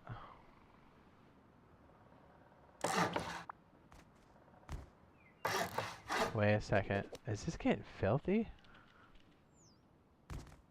Oh, wait. What if we did this? Oh my. Wait a second. Did we just make something dirty?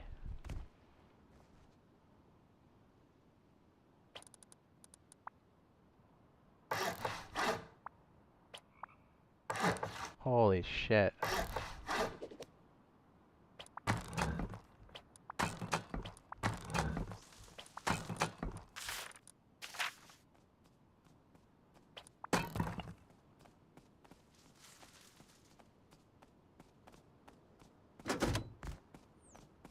Obviously, you make that stone and stuff. Oh my goodness. Oh, jeez. Dude, this just got dirty.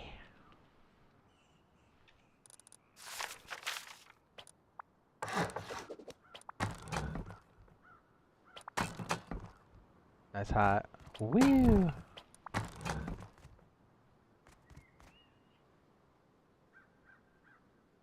If you wanted to get filthy, you can make this backside a freaking port too. Oh my goodness. Dude. How did we just inadvertently make like the best thing ever? And I bet even with these upgrades and stuff, I bet this is dirt cheap. I bet. What do we do with all this over here? Yeah, we probably gotta do this then. Something like this.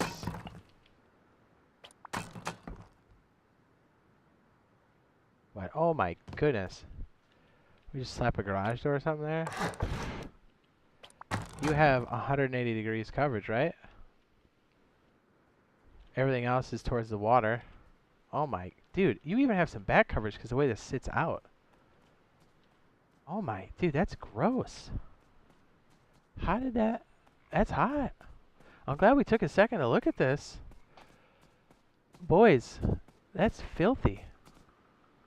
And I like it.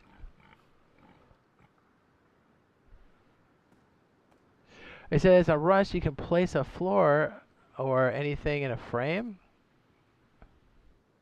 You can't place a floor or anything in a frame. What? Yes, you can. What are you talking about?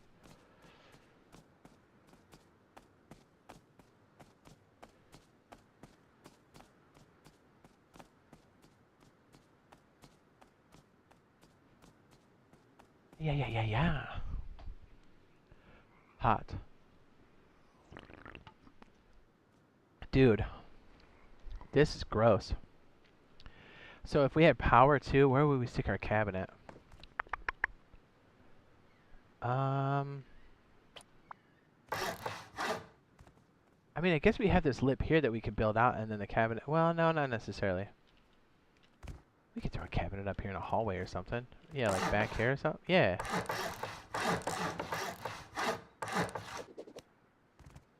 Yeah, we could have our loot access and all this could sit on the back wall here and then this could be for some of the electronic. Dude, this is gross.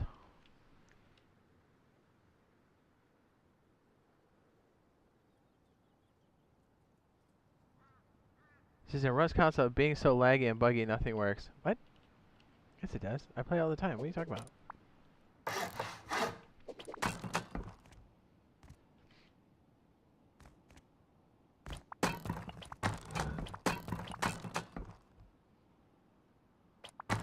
Let's just see what 3 floors looks like for our...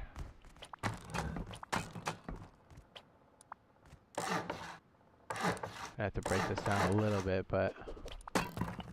I mean, 3 floors up is pretty extreme.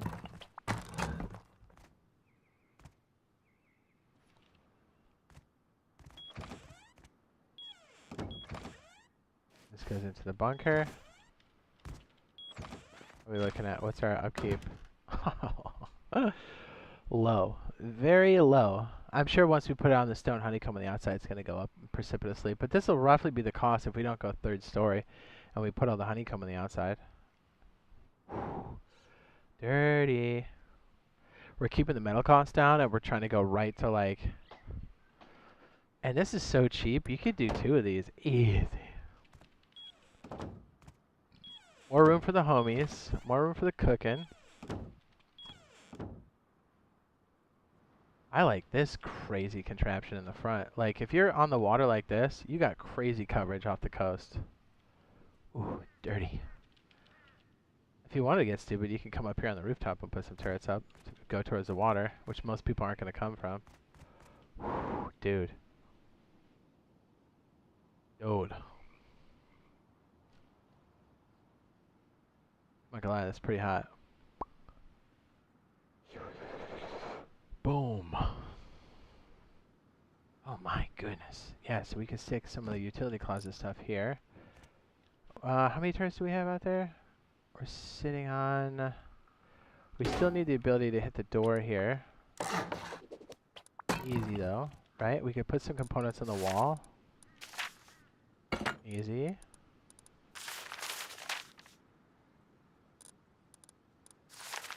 We could even throw them over here and get them real tight around here if we really wanted to. We could put some extra supporting pieces. So we have 3 turrets. Dude, we could run that at 1 medium. Oof, dude, this is gross. I love it. We plug the roof caps. We can make another jump up here if we wanted to, or use the extended piece here off of our... oh wait, no, that's part of our... oh, you know what? It would be good if this was honeycomb anyway, because that's where the battery is.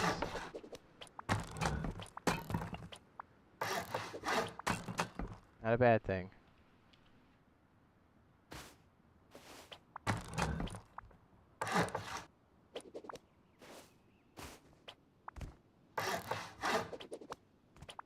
Dude, this is gross. I like it. I like it. Ah.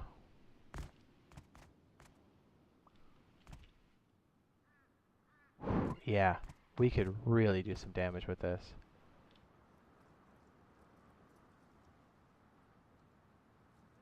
I mean, you literally would have the ability to run up to the front of the base and die here, and no one's going to be able to take your stuff. And I like to think it's a regular enough shape. You kind of look at it and go, I don't really know how big this piece of shit is. But it should be enough to stop most garbage. Here, let's put up, as a hypothetical, let's get these all built out. We'll go back to some of the builds here.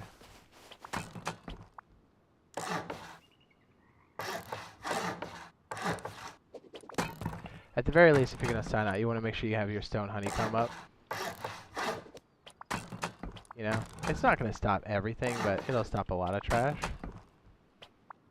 I mean, the idea is you want the most secure for the least amount of upkeep and stuff, and give yourself some storage. And like, if things get hot, you want the ability to take some extra resources and maybe replicate this somewhere else, because you want this to be annoying enough and able to do it again somewhere. So if you start to get the materials, you can upgrade the interior first, and so it just looks like you're the same level of poor you were before, but you're not. You're big bone. Let's make that stone. This is still very doable. There's a couple pieces here. I'll add a little bit of cost. These will be capped, so even if they pop this from the inside out, this should still be doable to keep the cap.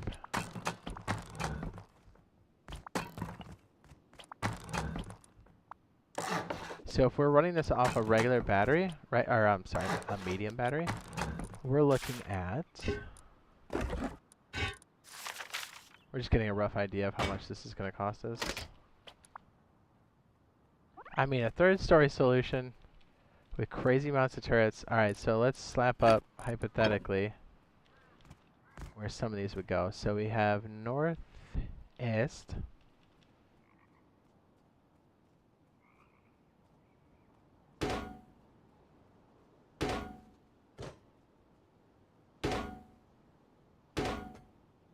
You can put all your root combiner stuff in the ceiling tile over here. So we would need 3. I'm sorry. I was looking at freaking turrets like an idiot. We would need, yeah, we'd need 3. We literally could slap them all up here in the cavite. Oh, dude, this is looking so good.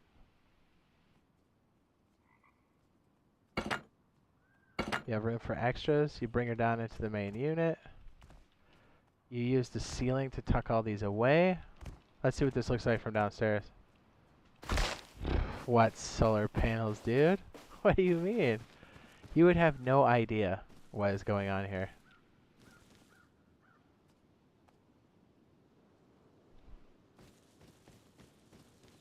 You cannot see a solar panel at all.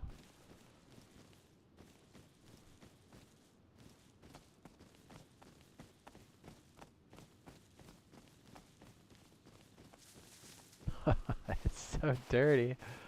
I freaking love it.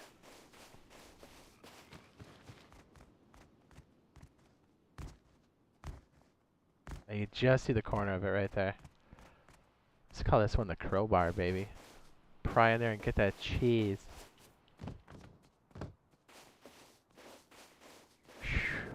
Then we can make like a spawn room here if we want to build out this cap. Yeah, let's make that stone. Let's get a... We'll throw up some doors and see what the real cost is with roller boys on top. I know this is like really expensive late game, but... I mean, if you're rolling with the boys, it's not unrealistic to have something like this. Pretty, you know...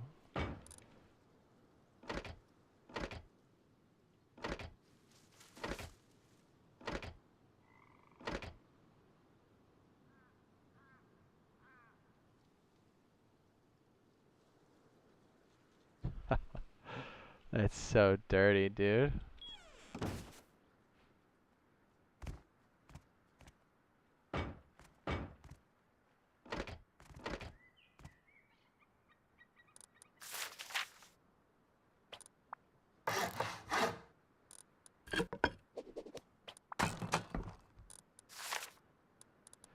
This is quite manageable, too.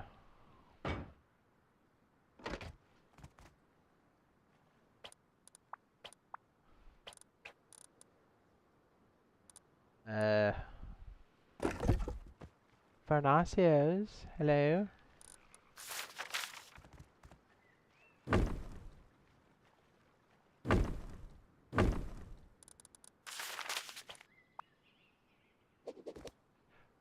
You get the idea. That's gonna go behind the window. There we go. Hot. Oh, we want that soft side. There you go. So if we punch the wall, they still gotta come through. Dirty.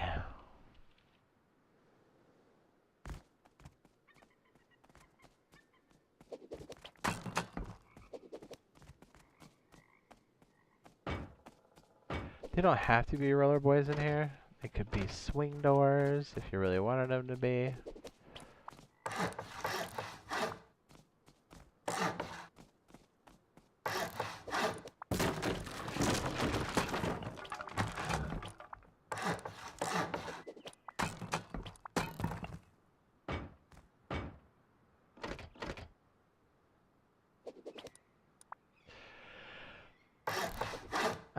I mean, you could put an armored door there if you wanted to, but realistically, it's probably going to be a roller boy for mobility. Get this here for mobility. Roller boy shutting this off. This is obviously late game. Now, this could be an armored boy, sure. You know, we're going to go, like, stone phase first, right? Right.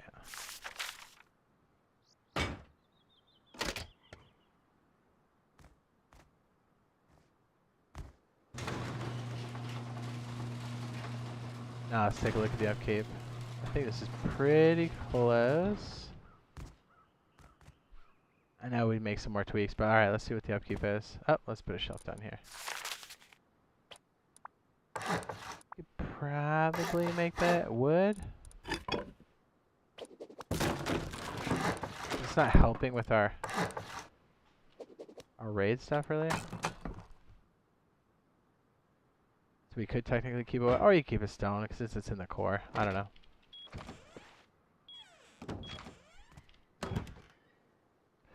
Five stone nodes, a tree, and 2 metal nodes a day. 5 stone nodes, a tree, and 2 metal nodes a day. And that we got that in like 4 phases, so you can really start to ratchet it up or down depending on what you need to do. Whew, that's dirty. I like it.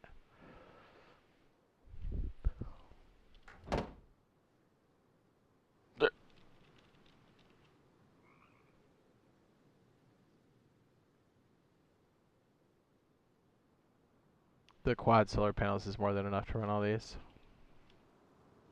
You start charging your battery. Heck, you can even, if you really wanted it downstairs, you can put it downstairs too.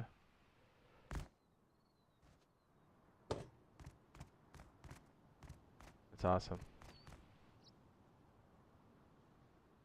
The crowbar is coming soon, baby. Oh my goodness. Power surge ready. I keep doing that.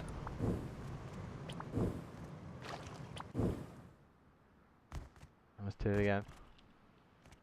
Music. Beep.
Oh yeah, re-upped on the tactical cylinder. What?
What's up, Blaze? He says, any idea when Power Surge is coming to PTB? Initially, we're getting the gist that there's going to be a slight delay, so it looks like originally it was end of November on PTB, but it looks like it might be early December. It could still, I guess, technically be end of November, but at least they're communicating. So that's kind of where I'm setting my expectations, like early December. So anything sooner than that would be great. Yeah.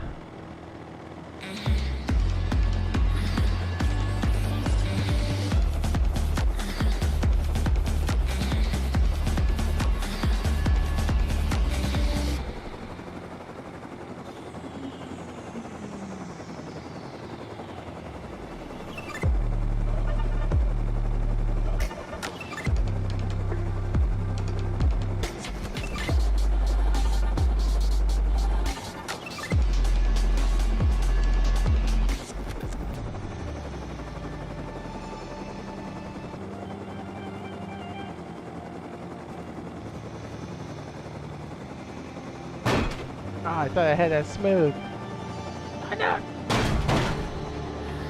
That's bad.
Yeah, it's so hard to fly this slow.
blazed.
Yeah. Railroad time, baby.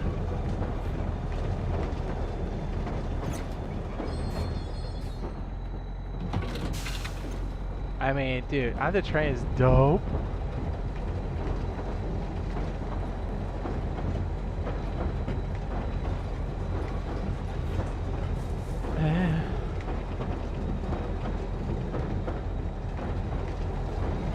Dude, this locomotive goes cheeks fast. Look at this.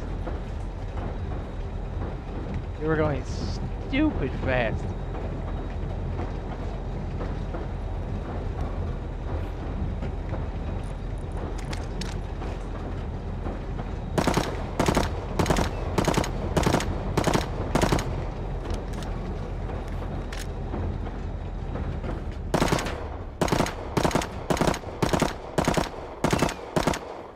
Heard a Type 7. Blaze says, how's your day going? Fantastic. Thank you for asking. Yeah, trains are not in our immediate future. That is so far out. I think that's going to have to be when the older generation gets put in, like, whatever their retirement status is. Or if they split the servers in such a way where you can have access to that stuff if it's, you know, a certain server or whatever. I mean, that would make sense, but who knows? We should probably take a poll one of these nights and ask everybody and see what they think about it. Be interesting to know.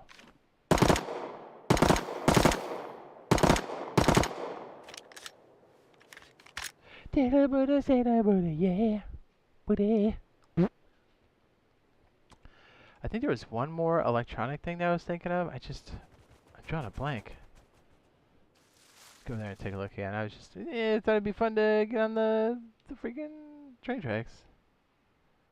Dog?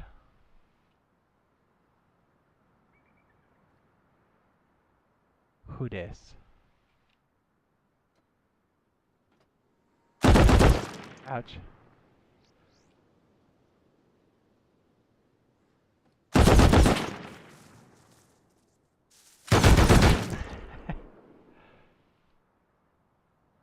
Booty cheeks. It says, do you know when community servers will be on PTB? Not a clue. I think we'll have a better idea once Power Surge is settled in a bit. Hopefully they give us some info.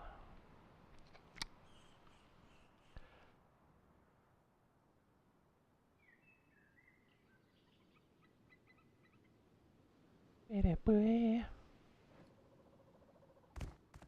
Alright, so we're thinking for phase 1 for anybody that joined late. I'm thinking the turrets will be in there for sure, right?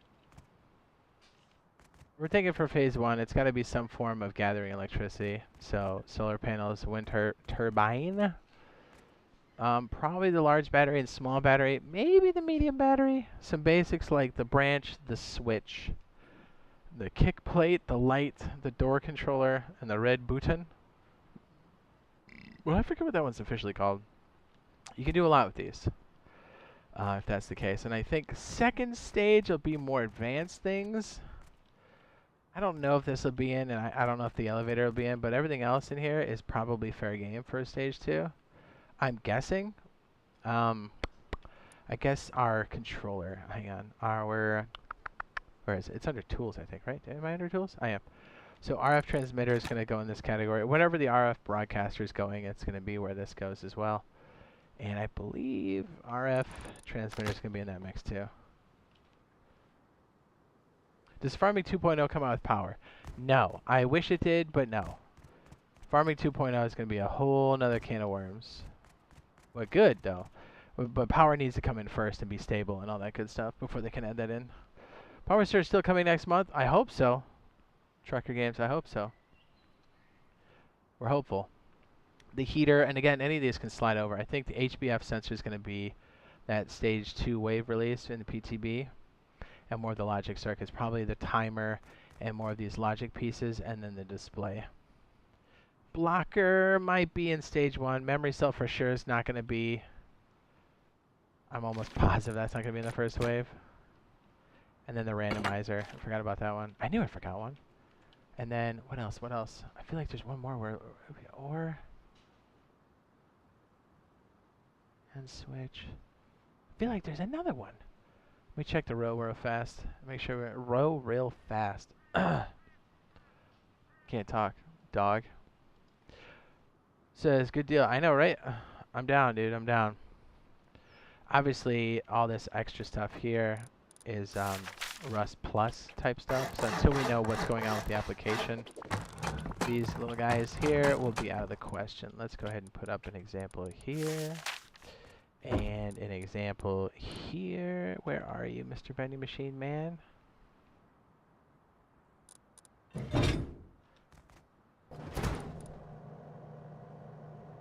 This one's cool. The storage monitor is actually real hot. You can actually make some pretty awesome traps, which I haven't seen a lot of people do yet. This one definitely goes on. Oh, there it goes. It was weird that it didn't show up as a hologram. It also goes on a TC as well. It broadcasts when things change inside of containers. And yes, you can check what's in containers when you're offline. Yeah, that's dope. Again, this is all Rust Plus stuff. This lets you know, broadcast a message to your device. And this one lets you control things in the world because it's a smart switch. And you can put a lot of things on a switch. So you can imagine open doors, turn things on and off. I think is there another one I'm missing here? Data power. I think that's all for the smart stuff.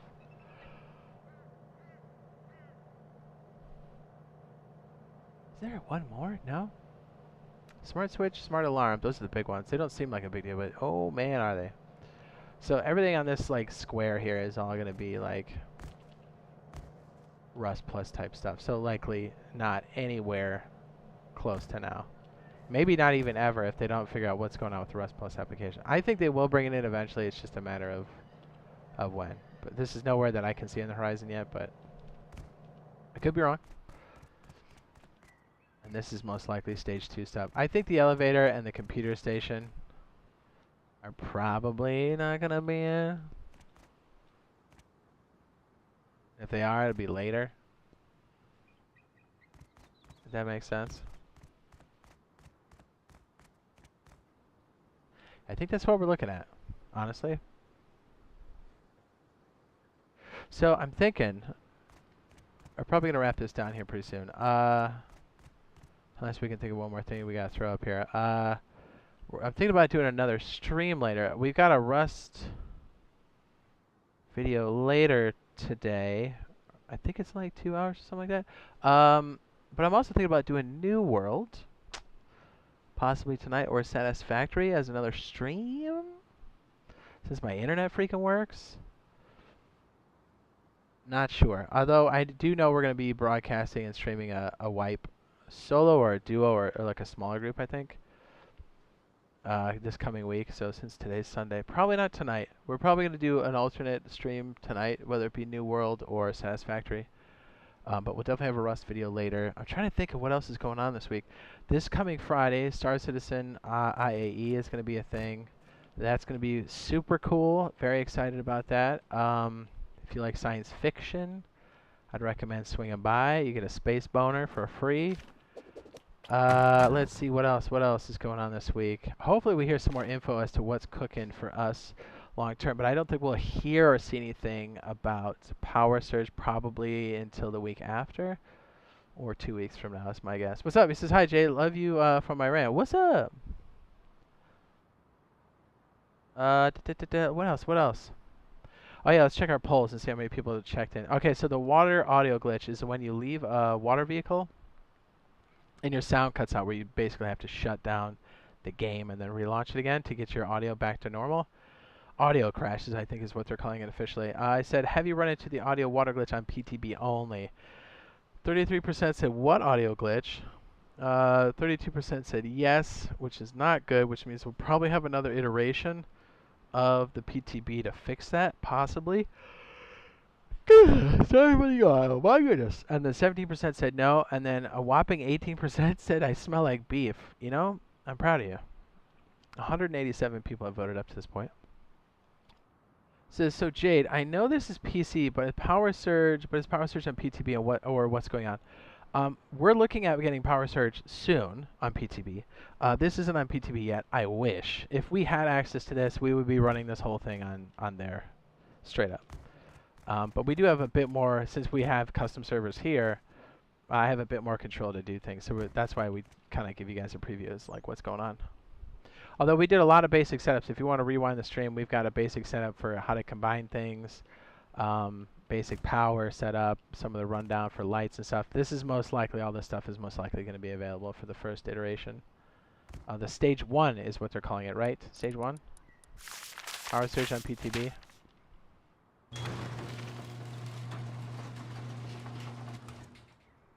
Don't worry, we'll be doing a lot more of these throughout the week. We'll mix it with normal Rust console gameplay type stuff, just so we're kind of getting ready for it, you know what I mean? What's up? Let me make sure we get another question. I think I got everybody's question, right? I think we're good. All right, that's probably where we're going to wrap it for nowsies. Yeah, look for the Rust video after this at some point, probably like an hour or two. What is it, like 2:30?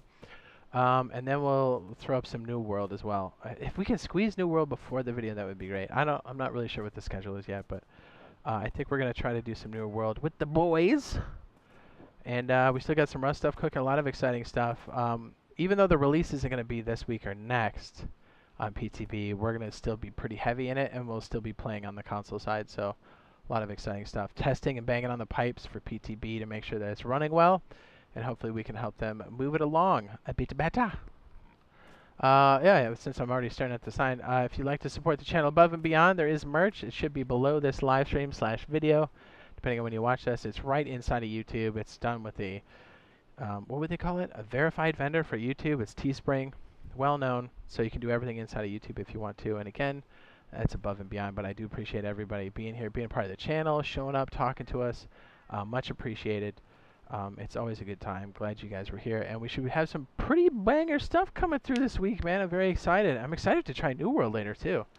A lot of cool Rust stuff. Very, very excited for what's going on this week, and yeah, it should be a good mix. All right, drop a like if you haven't already, and if you have, I appreciate you. And yeah, we'll see you guys a little bit later. Let's get crazy. Knock on wood. Hopefully my internet's good.